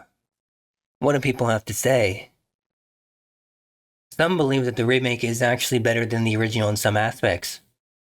Honestly, I feel like I do have to agree with this comment that the combat in the remake is probably the best so far. Because before this, you've just had to deal with tank controls, and it's just been a mess. It's not to say that it's not, you can't get used to it, but I mean, this just feels more fluid, more, just better, really. And others seem to say that the old one is actually better. I think I'd have to agree with this. The little differences will be enough to for some to prefer the original versus the remake. The little things are definitely the most important thing. And this isn't the original studio, however, well, they did make the game. Overall, I guess I could just say that it's really up to you. What you prefer, what style, the graphical fidelity, the feel itself, the tone, the voice acting, the gameplay itself, the combat, the everything, I guess. We'll be covering Silent Hill 3 across various sources of information. For right now, it'll be the Silent Hill wiki, at least in regards to the plot. And if need be, move on to other sources. Silent Hill 3 is the third installment in the Silent Hill survival horror series. It is the second game to be released on the PC and PlayStation 2, and unlike Silent Hill 2 and Silent Hill 4, it was never ported to the original Xbox. The game was developed by Team Silent and published by Konami, and it launched in North America on August 6, 2003. With the release of the Silent Hill HD collection, it is now available to play on the 360 and PS3. A loose film adaptation of the game and a sequel to the first Silent Hill film, Silent Hill Revelation, was released in 2012. If you remember this film, it was pretty bad. The game is a direct sequel to the first game, appeasing those fans that wanted more out of Silent Hill 2. Although it's kept from the player for, well, reasons. 17 years have passed since the events of the first game, and the baby whom the incubator gave to Harry Mason at the end of the first game, Heather, is now a teenage girl. Harry took Heather into his care to raise as his own daughter. While running an errand for her father at the Central Square shopping center, Heather falls asleep inside a fast food restaurant and dreams about Silent Hill, where she finds herself wandering through a nightmarish amusement park. After fighting her way past several monsters, Heather walks along the roller coaster's tracks until she is struck down by the roller coaster. After the roller coaster incident and her nightmare, Heather wakes up in the mall. She calls her father Harry and lets him know that she is on her way home. Just as she is leaving, however, Heather encounters a detective named Douglas Cartland, who was hired by a cult known as the Order to find her. Heather, thinking him to be a stalker, hides in a restroom. She jumps out a window, but her way out is blocked on both ends, forcing her to find another way through the mall. Inside the mall, Heather realizes that there are strange monsters lurking around, and in a clothing store, Heather finds a handgun to defend herself with. As Heather wanders through the mall, she encounters a barefoot woman dressed in all black with flowing blonde hair. She is the high priestess of the Order, Claudia Wolf, who has been searching for Heather, or rather, Alessa, for a long time. Claudia tells Heather that her talents are required and to remember me and your true self as well, and that she will lead them to paradise with blood-stained hands. Heather then comes down with a serious migraine as Claudia leaves. When Heather enters an elevator, its descent causes the radio to drop from the ceiling, which emits static whenever monsters are nearby. The elevator doors open up, revealing a second, more sinister-looking elevator that indicates a crossover into another reality. After riding the second elevator down, Heather then finds herself inside the other world, a nightmare version of the mall. Even though she's frightened, she manages to make it back to the real world after a battle with an enormous worm in the mall's depths. Once everything is back to normal, or at least seems to be, Heather heads for the subway so that she may return home. However, Douglas stops her. Heather assumes that the private investigator is on Claudia's side, but he tells her that he was only hired to find her. Heather leaves the bewildered man alone and enters the subway. As with the mall, the subway is deserted, with the exception of the odd monster here and there. Heather even has a close call when she narrowly avoids being run over by a subway car. She takes the aforementioned subway to the underpass and fights her way through the sewer-like corridors until she reaches a construction site, which she uses to reach another building, the Hilltop Center, which is adjacent to the construction site through an open window. Inside Hilltop Center, Heather enters the Nightmare Realm once again. Heather encounters a man named Vincent Smith, who is also a priest of the order, but he has different views on where the cult should go. After a brief conversation, she abandons him as well, voicing her beliefs that there is something wrong with him. When Heather reaches the exit, she finds a monster called the Glutton blocking it. She then finds scattered pages of a fairy tale which contains the words tu foi ego eris, which makes the monster disappear. After the removal of the beast, Heather is brought back to the normal world again and escapes the Hilltop Center. Upon arriving at her homeland in the Daisy Villa apartments, Heather discovers the body of her father, Harry, slumped in his chair, having been brutally murdered. Heather is shocked and speechless at her father being taken away from her so suddenly, rests on her father's lap and sobs heavily. Once she regains control of her emotions, Heather follows the blood trail to the apartment's rooftop where Claudia is waiting for her. Her motive for Harry's murder is he thwarted the cult's plans 17 years ago, and that killing him would fill Heather's heart full of hatred. Claudia tells Heather that she wasn't the one that killed him, only that she gave the order. The beastly missionary killed him. Claudia then tells Heather that she'll be waiting for her in Silent Hill and leaves the apartment. After killing the monster, Heather finds Douglas inside the apartment. He helps her move Harry's body into his room, covered by a sheet with lilies. Heather pays her final respects to her father and decides to find Claudia and kill her in revenge, despite the fact that Douglas tells her revenge isn't the answer. Douglas offers to drive her to Silent Hill, which she reluctantly agrees to. Outside the apartment, Douglas hands Heather a map of her destination, a gift from Vincent, and tells her that Vincent says to look for a man named Leonard Wolfe. He also gives her a notebook from her father, which acts as an explanation of Heather's past, and is a final goodbye to her. Heather and Douglas arrive in Silent Hill, the town deserted and veiled in fog, the following day. They set up refuge in Jack's Inn and then split up. Heather heads for Brookhaven Hospital, while Douglas goes to search Leonard Wolfe's house. Heather searches the hospital for clues to Claudia's location, but instead, among other things, Heather finds twisted nurses, some of which are armed with revolvers. She also finds that one of the hospital's patients, Stanley Coleman, has an unhealthy obsession with her and that Leonard is imprisoned within the hospital. Heather realizes a startling discovery about herself long forgotten. She is the reincarnation of Alessa Gillespie, as she has memories of Alessa's life previous to a fire she was burned in at the age of 7. Heather enters the nightmare realm once again, and it's here that she encounters Leonard Wolfe, who reveals himself to be the father of Claudia. Unfortunately, Leonard has degenerated into a monster and attacks Heather, who defeats him. Heather acquires the Seal of Metatron, a talisman which Leonard possessed, and the hospital becomes normal once again upon his demise. Heather retreats to Jack's Inn to meet with Douglas. However, just before she returns, Claudia and Vincent have a conversation about the cult, as well as Leonard's abusiveness to Claudia in their motel room. Vincent is waiting for Heather when she returns to Jack's Inn, Claudia having already left.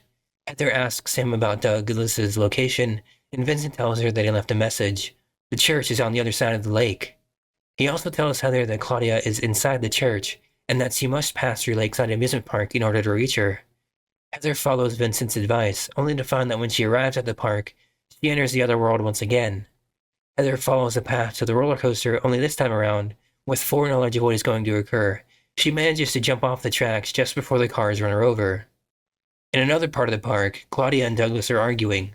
Douglas feels betrayed by Claudia, saying that while she says that Heather was kidnapped and brainwashed, he feels that Heather is actually happy. Claudia then explains that they need Heather back into the cult because God needs to be born, to usher in a new paradise, an eternal world filled with no pain, hunger, sickness, old age, greed, or war.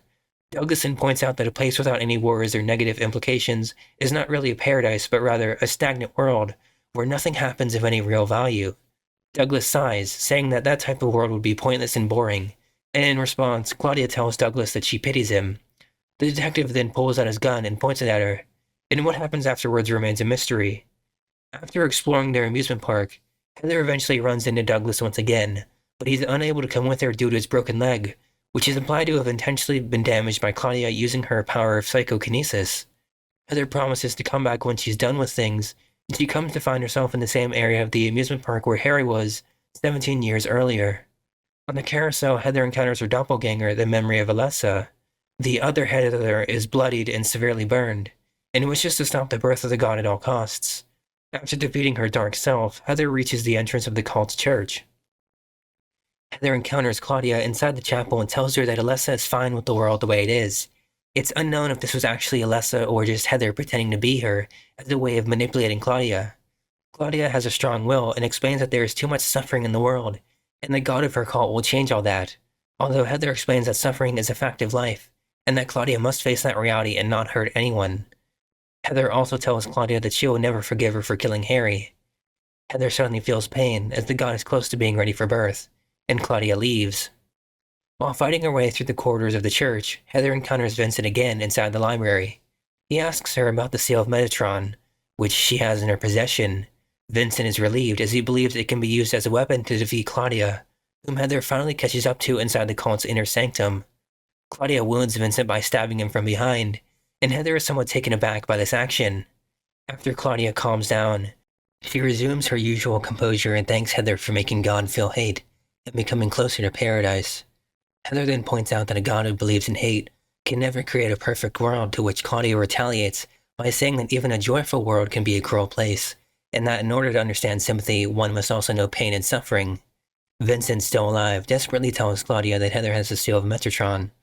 Claudia then reveals that the talisman is nothing but a useless trinket before stabbing Vincent in the heart, resulting in his death. Heather nearly succumbs to her rage after calling Claudia a bitch, but finally gains control of herself and she swallows the capsule of a Glauphidus, known for exorcising demons, that was inside the pendant around her neck.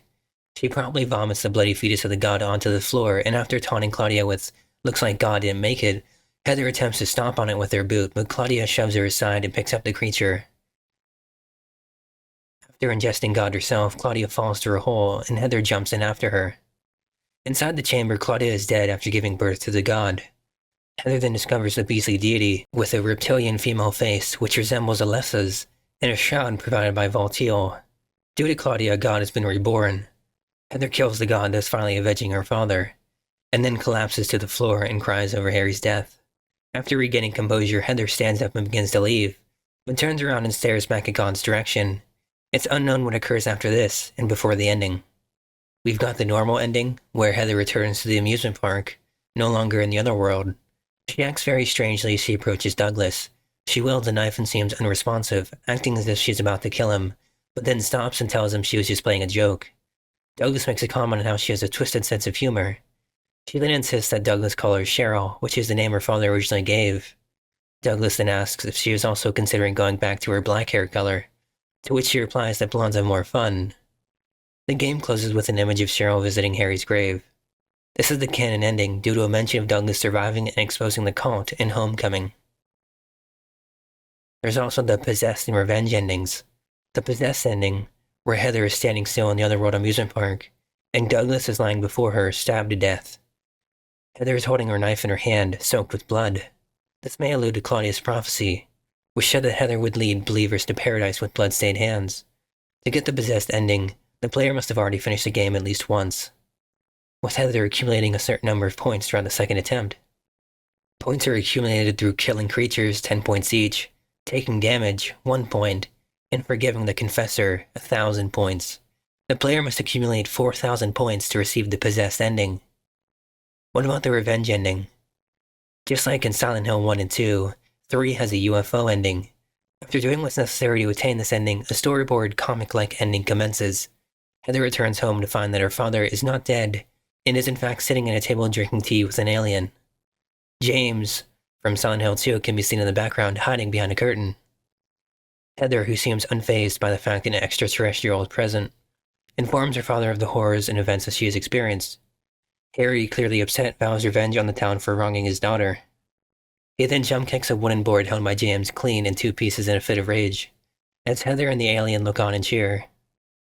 The next scene portrays the town being obliterated in a UFO attack, similar to a 1950s science fiction B-horror movie, and the credit sequence then begins, with an unseen Japanese man coaxing an unseen chorus of what sounds to be Japanese men impersonating children and singing an odd song entitled Silent Hill no Uta, or Silent Hill's song about the Silent Hill 3 characters, featuring silly jabs at each of the characters, that then appear to be gunned down by anonymous machine gun fire.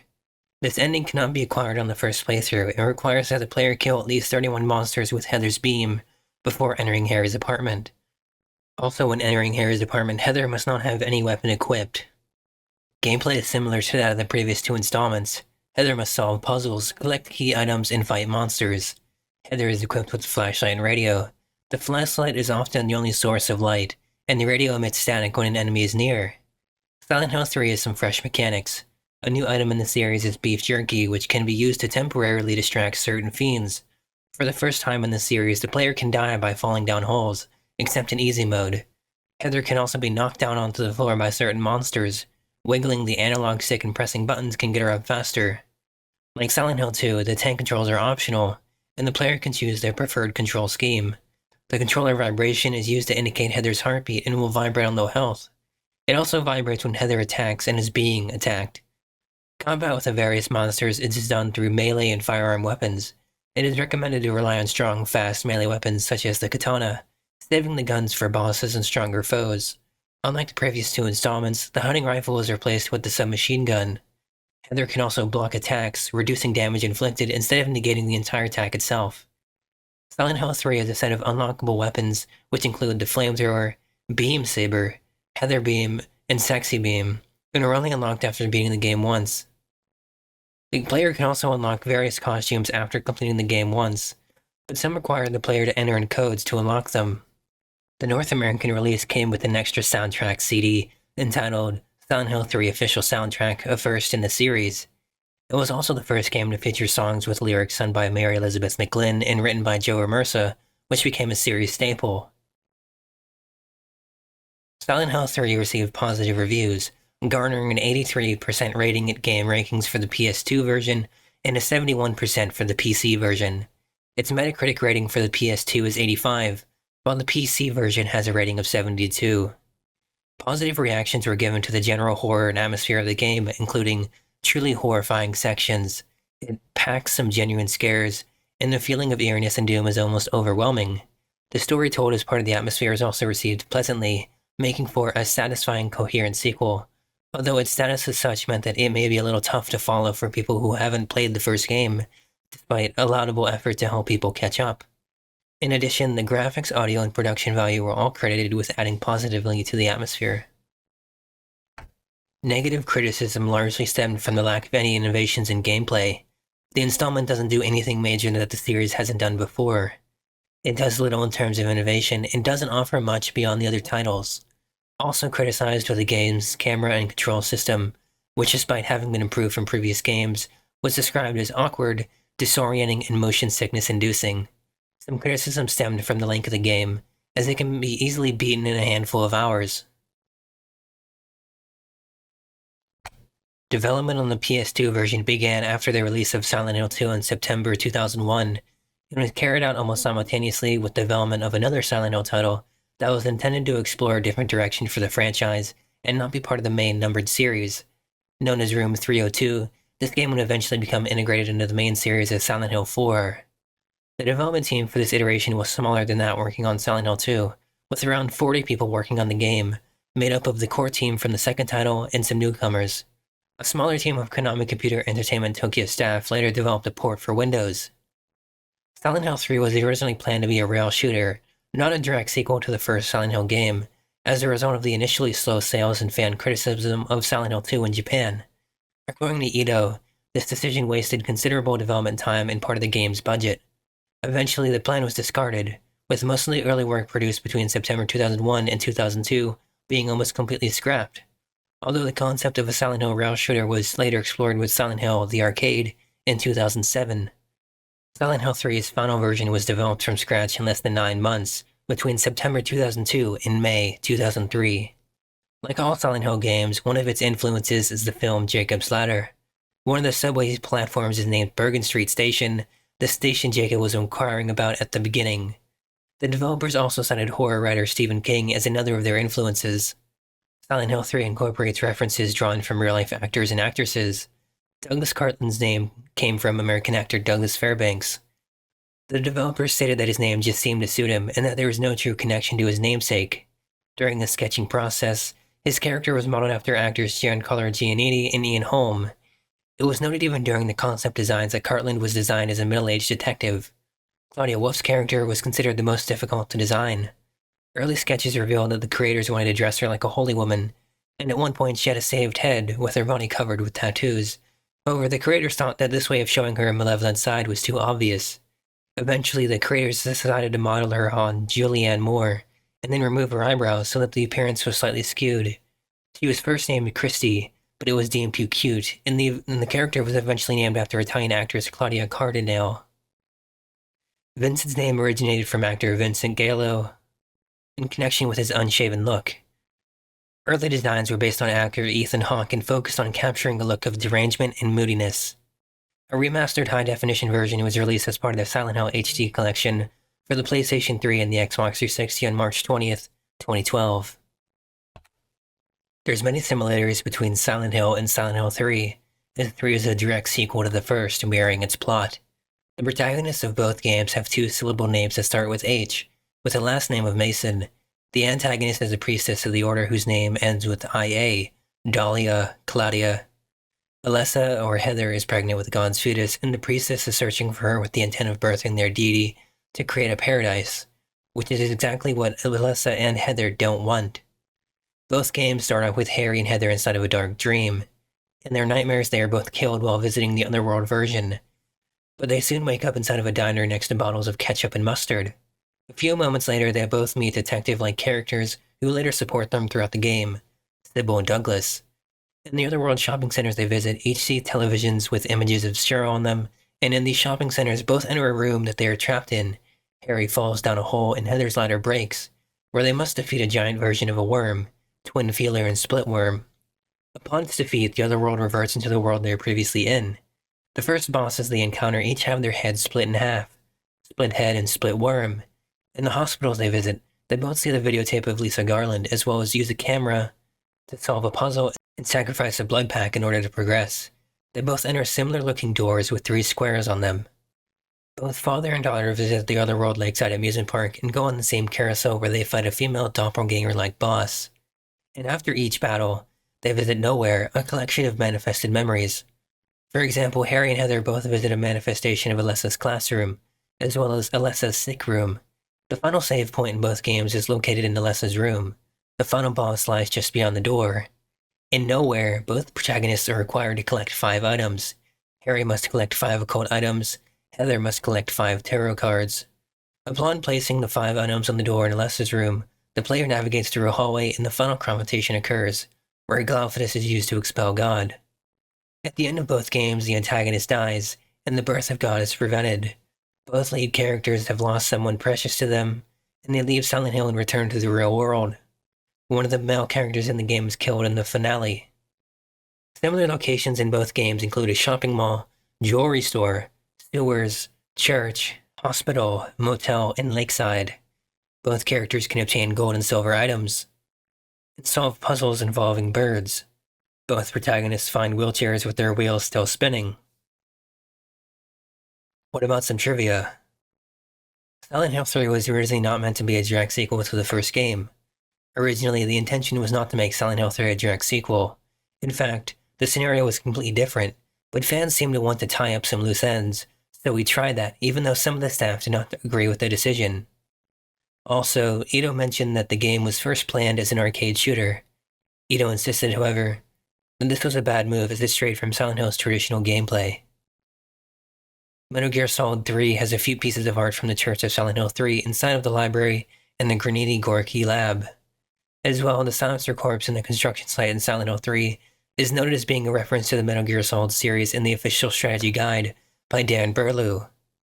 Ito supervised the creature design and designed Volteal, the Nurse, Closer, the God, and the Slurper. Director Kazuhide Nakazawa designed the Insane Cancer. Every other monster was designed by Jun Inui and Takashi Ito respectively.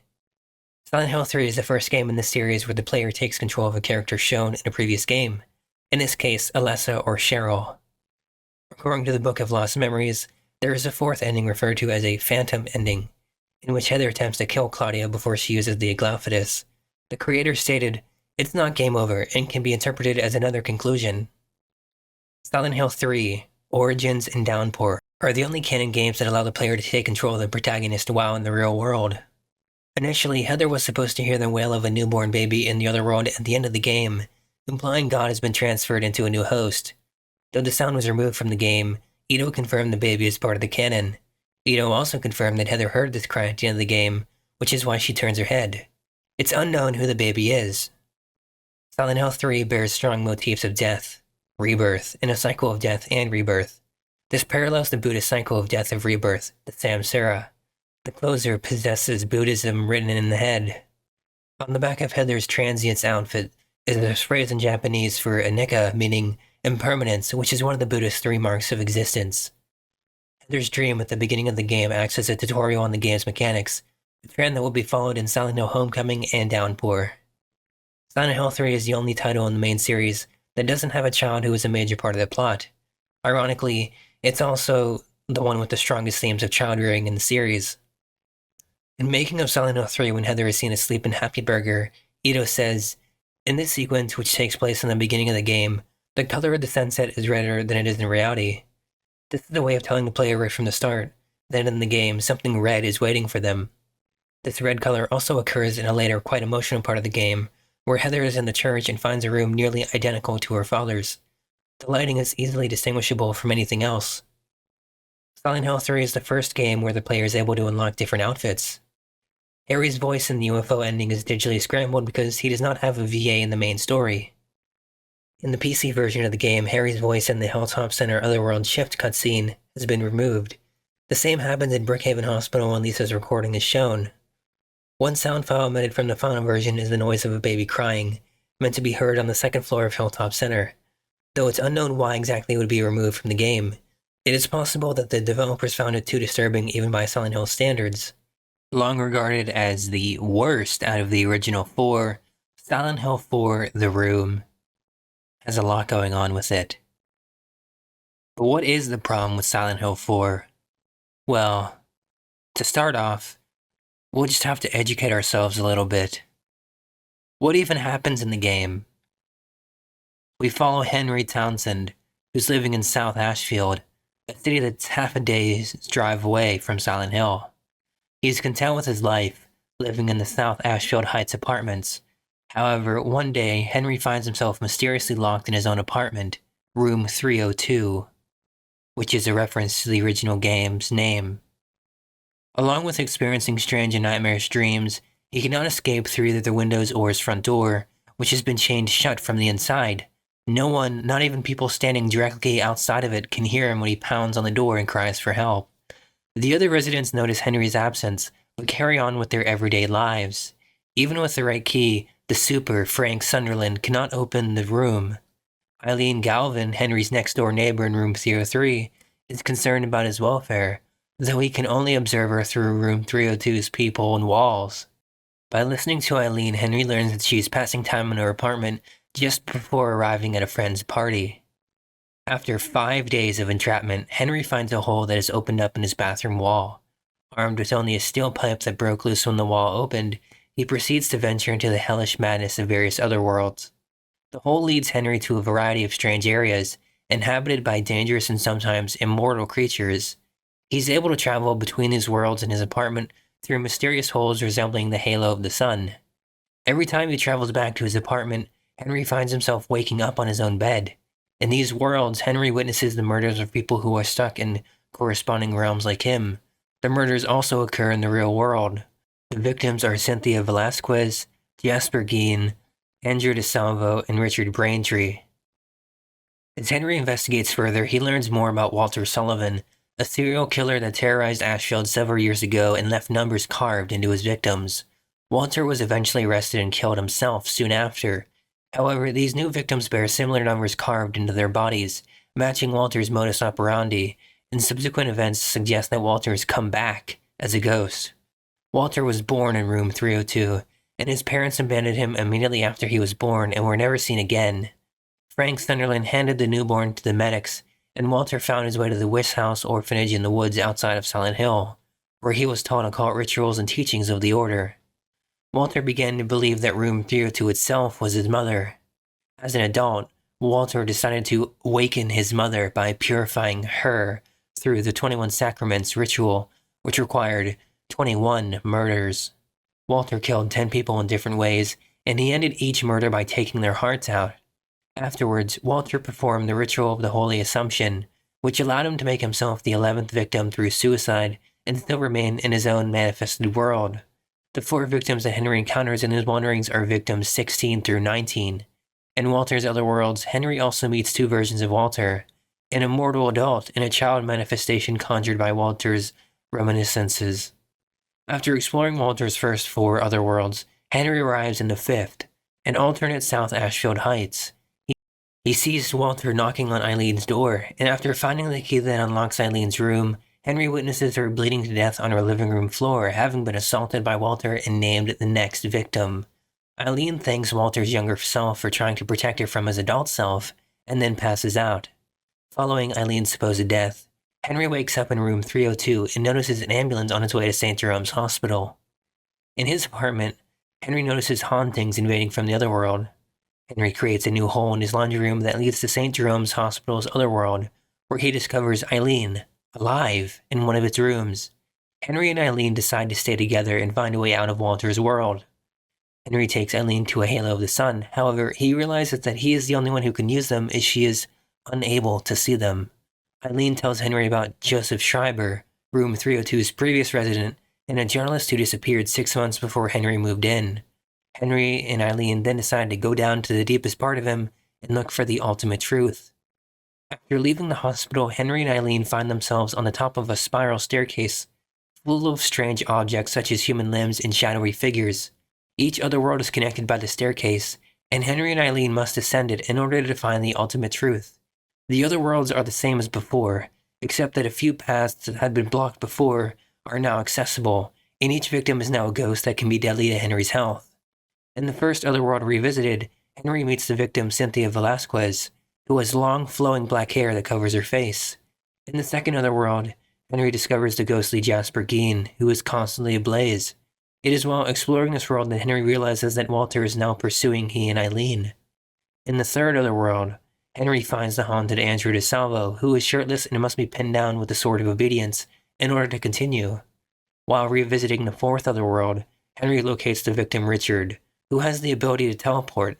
Also in this world, Walter Sullivan kidnaps his younger, manifested self. After defeating the One Truth, Henry and Eileen reach the bottom of the spiral staircase and find a dark abyss with room 302 of the past, a memory of Joseph's. Henry and Eileen meet Joseph in room 302 of the past, who appears as a statue in the ceiling. He tells them about Walter's history and reveals that these other worlds are a creation of Walter's holy assumption ritual. Before his voice fades away, Joseph tells them that they are the last victims, Eileen the mother reborn and Henry the receiver of wisdom. They must kill Walter in order to prevent the 21 Sacraments, or else he will kill them. In room 302, Henry is shocked and speechless when he discovers a sealed room in his apartment that contains Walter's crucified corpse. After using the keys found in his coat pocket, Henry unlocks his chained front door and is bewildered that South Ashfield Heights has also been transformed into a sickening realm. Eileen then appears in the corridor, and they reunite. In the apartment otherworld, Henry examines 6 hanged corpses. Each one eliminates a chain that is forbidding entry to the superintendent's room, and has the memory of Walter's father's voice. Inside Frank's room, Henry discovers Walter's umbilical cord that Frank had kept in a box for decades. Henry suddenly sees flashes of Walter's memories in his mind, and he falls to the floor with a massive headache. Eileen tries to comfort him, but she leaves to find Walter's child self on her own, and they separate. Henry returns to room 302 and discovers that Walter's corpse has disappeared. Underneath where Walter's corpse was, lies a round black abyss. Henry enters the abyss and comes across a large room with a spiked spinning mechanism in the center, with a pool of blood surrounding it. There are also 8 spears and a giant monster resembling a torso in the room. Walter confronts Henry, who realizes that Eileen is possessed and is about to walk into the large mechanism, unconsciously killing herself. The final fight of the game takes place. Henry uses Walter's umbilical cord on the monster, allowing him to spear it. Walter then loses his immortality and Henry defeats him. Silent Hill 4 has a total of 4 possible endings. Unlike the 3 previous installments, there is no UFO ending. It is also unknown which ending is canon.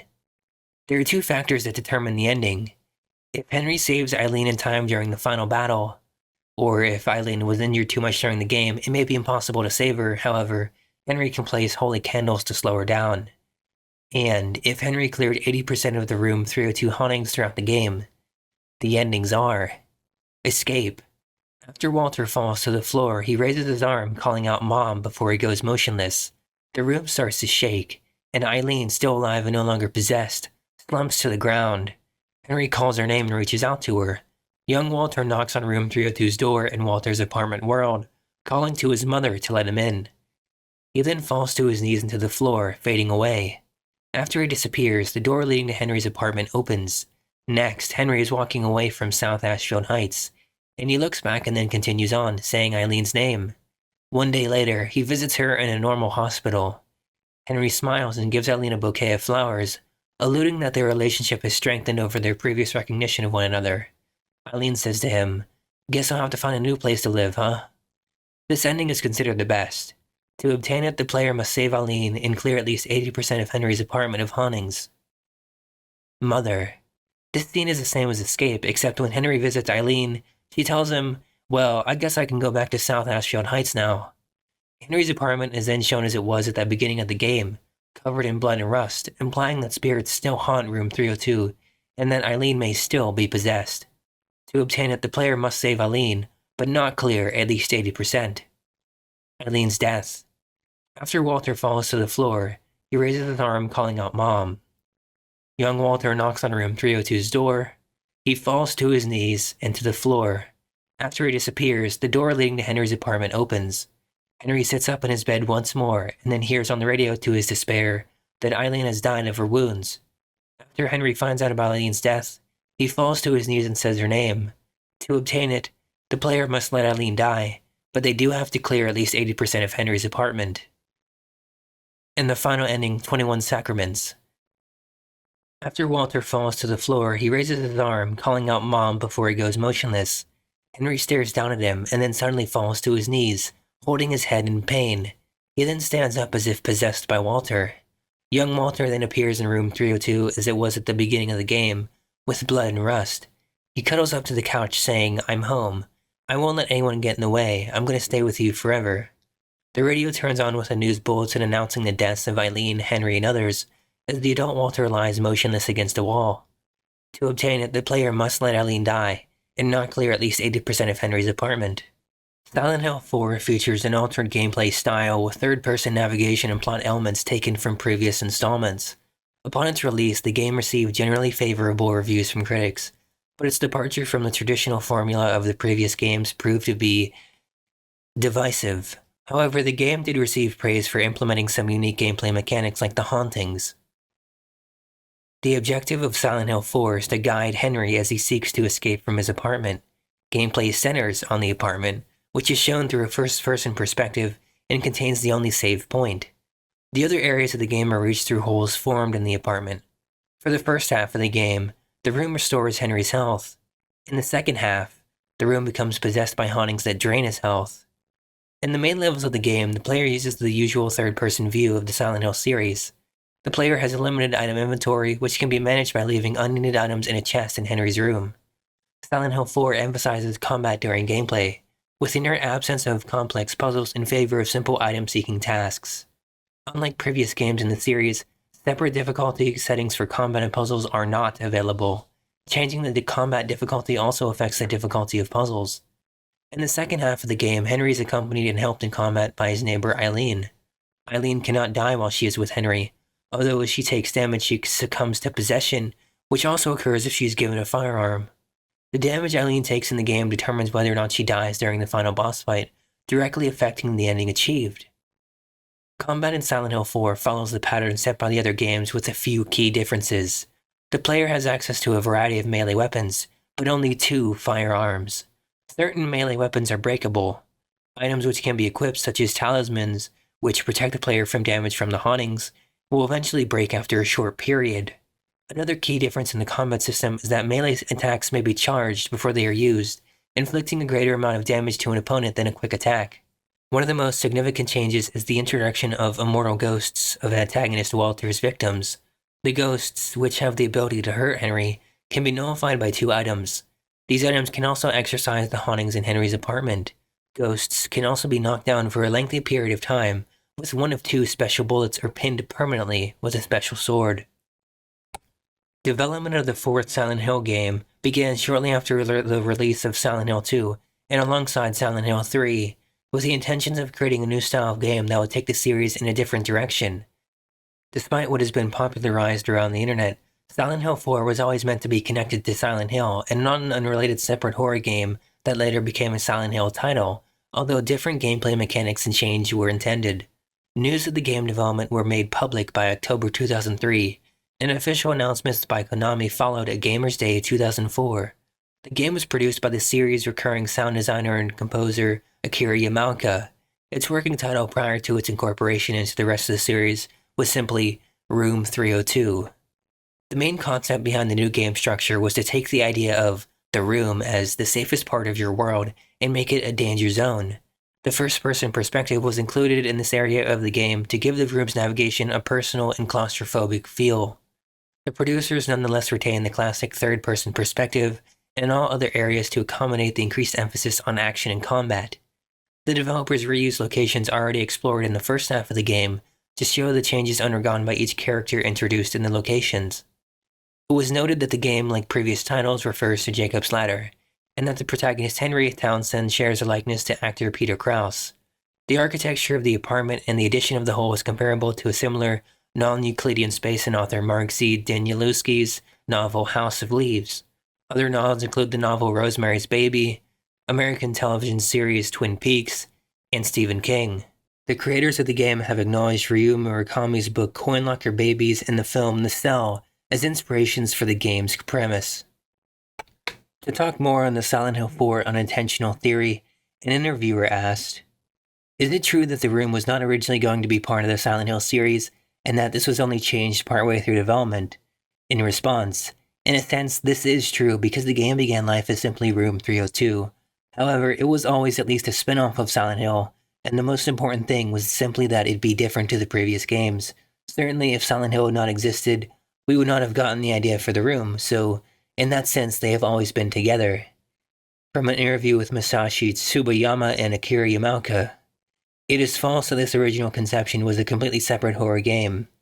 For example, the idea that 50% or more into development, Room 302 is transformed into Silent Hill 4, and that developers merely sprinkled and inserted some references near the final months of the development is incorrect. It's likely that even before 5 to 10% of the game's development, it was decided and finalized that Room 302 would be a proper game. Some of the different gameplay mechanics and change, such as the room as a hub world, were intentional because the developers wanted change and new as the focus. There is no proof that a single idea in the final version of Silent Hill 4, such as invisible ghosts, no flashlight, or not visiting the town for much of the game, was the result of Room 302 being a spin-off, or Silent Hill 4 never being meant to be a Silent Hill. Similarly, around the first half of Silent Hill 3 isn't set in the town itself. We wanted to make a sequel after Silent Hill 3, and you could say that was the initial concept, but upon that, we needed to implement a lot of new flavor to the sequel, otherwise it would have been the same old game. So for that, we created the room as the concept for the game. Even though the Silent Hill 4 project was a proper sequel to the series, our top objective for the game was change. Confusion is likely due to an interview which said Silent Hill 4 was not originally supposed to be a Silent Hill. This is likely referring to the very early stages of Room 302, when the developers were uncertain if they wanted Room 302 to be official or not. This is likely not referring to when the actual development of the Silent Hill 4 actually began. What about reception? It was generally well received. The PS2 and Xbox versions have a Metacritic rating of 76, while the PC version was less well received, getting a rating of 67. The story, music, detailed environments, and graphics were generally well praised. Despite some criticism of the combat mechanics, the majority of reviewers found them to be a considerable improvement over those of the previous games. The atmosphere and fear factor was also praised, with many critics finding the game tense and damn scary. Some common criticisms were having to constantly revisit Room 302, the ability to only hold 10 items, and the lack of detailed puzzles and boss fights, although the game technically has boss fights. There was also the absence of the traditional radio and flashlight, and of a UFO ending, though an unused texture for a channeling zone in the game's files hinted developers' original intent to add such an ending. Other common criticisms included, like previous games, poor combat control, clunky movement and combat controls, a lack of originality, with many finding it too similar to the previous games, and the lazier use of previous areas. which some reviewers criticize as forcing tedious backtracking. What about some trivia? Silent Hill 4 uses two minor unseen characters from previous installments as major characters in its plot. The antagonist, Walter, was first referenced in a newspaper in Silent Hill 2 as having killed himself shortly after murdering twins Billy and Miriam Locane. The siblings also appear in the form of the twin victim creature Henry encounters. The second reused character is investigative journalist and previous tenant of Room 302, Joseph, who was first referenced in Silent Hill 3 with a magazine article he had written condemning the Hope House orphanage run by the Order, which Heather can discover at Brookhaven. Memos about Mary's nurse, Rachel, can be found in Silent Hill 4. There's even a painting of her in Room 202, giving a face to the character. Frank Sunderland is the father of James. James is said to have disappeared in Silent Hill together with his wife several years ago. Eileen owns a Robbie the Rabbit doll, which can be seen sitting on her bed. The halo of the sun first appearing in Silent Hill 3 is seen during the loading screen and are the holes which Henry uses to travel between his apartment and Walter's worlds. In Silent Hill Downpour, Murphy can climb a fire escape ladder in Pearl Creek and enter through a window into a replica of Room 302. The window Murphy uses to enter leads to the living room next to the television and bookshelf. The coffee table is gone, as are some of the paintings from around the apartment, but there are chains on the door and a black spot on the wall adjacent to Eileen's room. Murphy can explore the living room, kitchen, and hallway, but cannot enter any other rooms. There is a handgun on the kitchen counter and a first aid kit on the chair beside the window. To go back to reviews, IGN complained about the blurriest textures we've seen in years, and some serious graphical glitches and extremely low mouse sensitivity inhibiting gameplay. GameSpot's review praised the graphics as having been optimized well for PC, but acknowledging keyboard and mouse controls just don't fare that well in an environment of constantly shifting perspective views that can make navigation frustrating. Silent Hill 4 was a nominee for GameSpot's 2004 Best Adventure Award, which ultimately went to Myst 4. The plot of the game was generally well received by reviewers who praised it as horrifying, compelling, and dark. OneUp.com praised the titular room as constantly maintaining a sense of unease for the player. Game Revolution enjoyed the relatively normal appearance of the environment outside Henry's room at the game beginning, writing, "Are these strange other worlds real, or are they just the nightmares of some lunatic shut-in who chained up his own door? It effectively blurs the line between reality and delusion, leading to a singularly creepy game." In contrast, IGN's Douglas C. Perry felt that the familiarity of the story as compared with the other Silent Hill storylines detracted from its horror appeal, although he cared about its characters more than in previous games. Critics were for the most part pleased with the voice acting, although it did receive criticism for the characters' calmness. Nevertheless, Akira Yamaoka said that the characters were to him a little weak. The graphics of the game were praised as detailed. According to Bethany of GameSpot, the game looks its best in corroded, bloody, gritty environments, like the damp steel halls of the water prison or the subterranean subway layers that at one point in the game are walled in living, moving flesh. The character and monster designs received praise as well done. Reviewers generally commended the audio as contributing to the horror of the game, although OneUp wrote that it was subpar for the series. With everything out of the way and the context laid down, what do you think about the original 4 games by Team Silent? Do you think they were better than the later Western ones? Or do you think they were worse? Do you think Konami might have actually had a better idea saying, fuck you, Team Silent? We're just gonna, send it out and see how it goes? Maybe they did know what they were doing. Regardless, I'm sure if you made it here, you had a really great time going through the history, maybe even reliving your younger days as a gamer, because this series has been around for, 26 years at this point, and development longer than that. Here's hoping we see more in the future. And here shortly, I suppose I'll be watching the movie by Gans if it ever comes out. The second one, that is. If you have any comments, opinions, if you want to leave a like, leave a like. If you want to dislike, dislike. And that is it.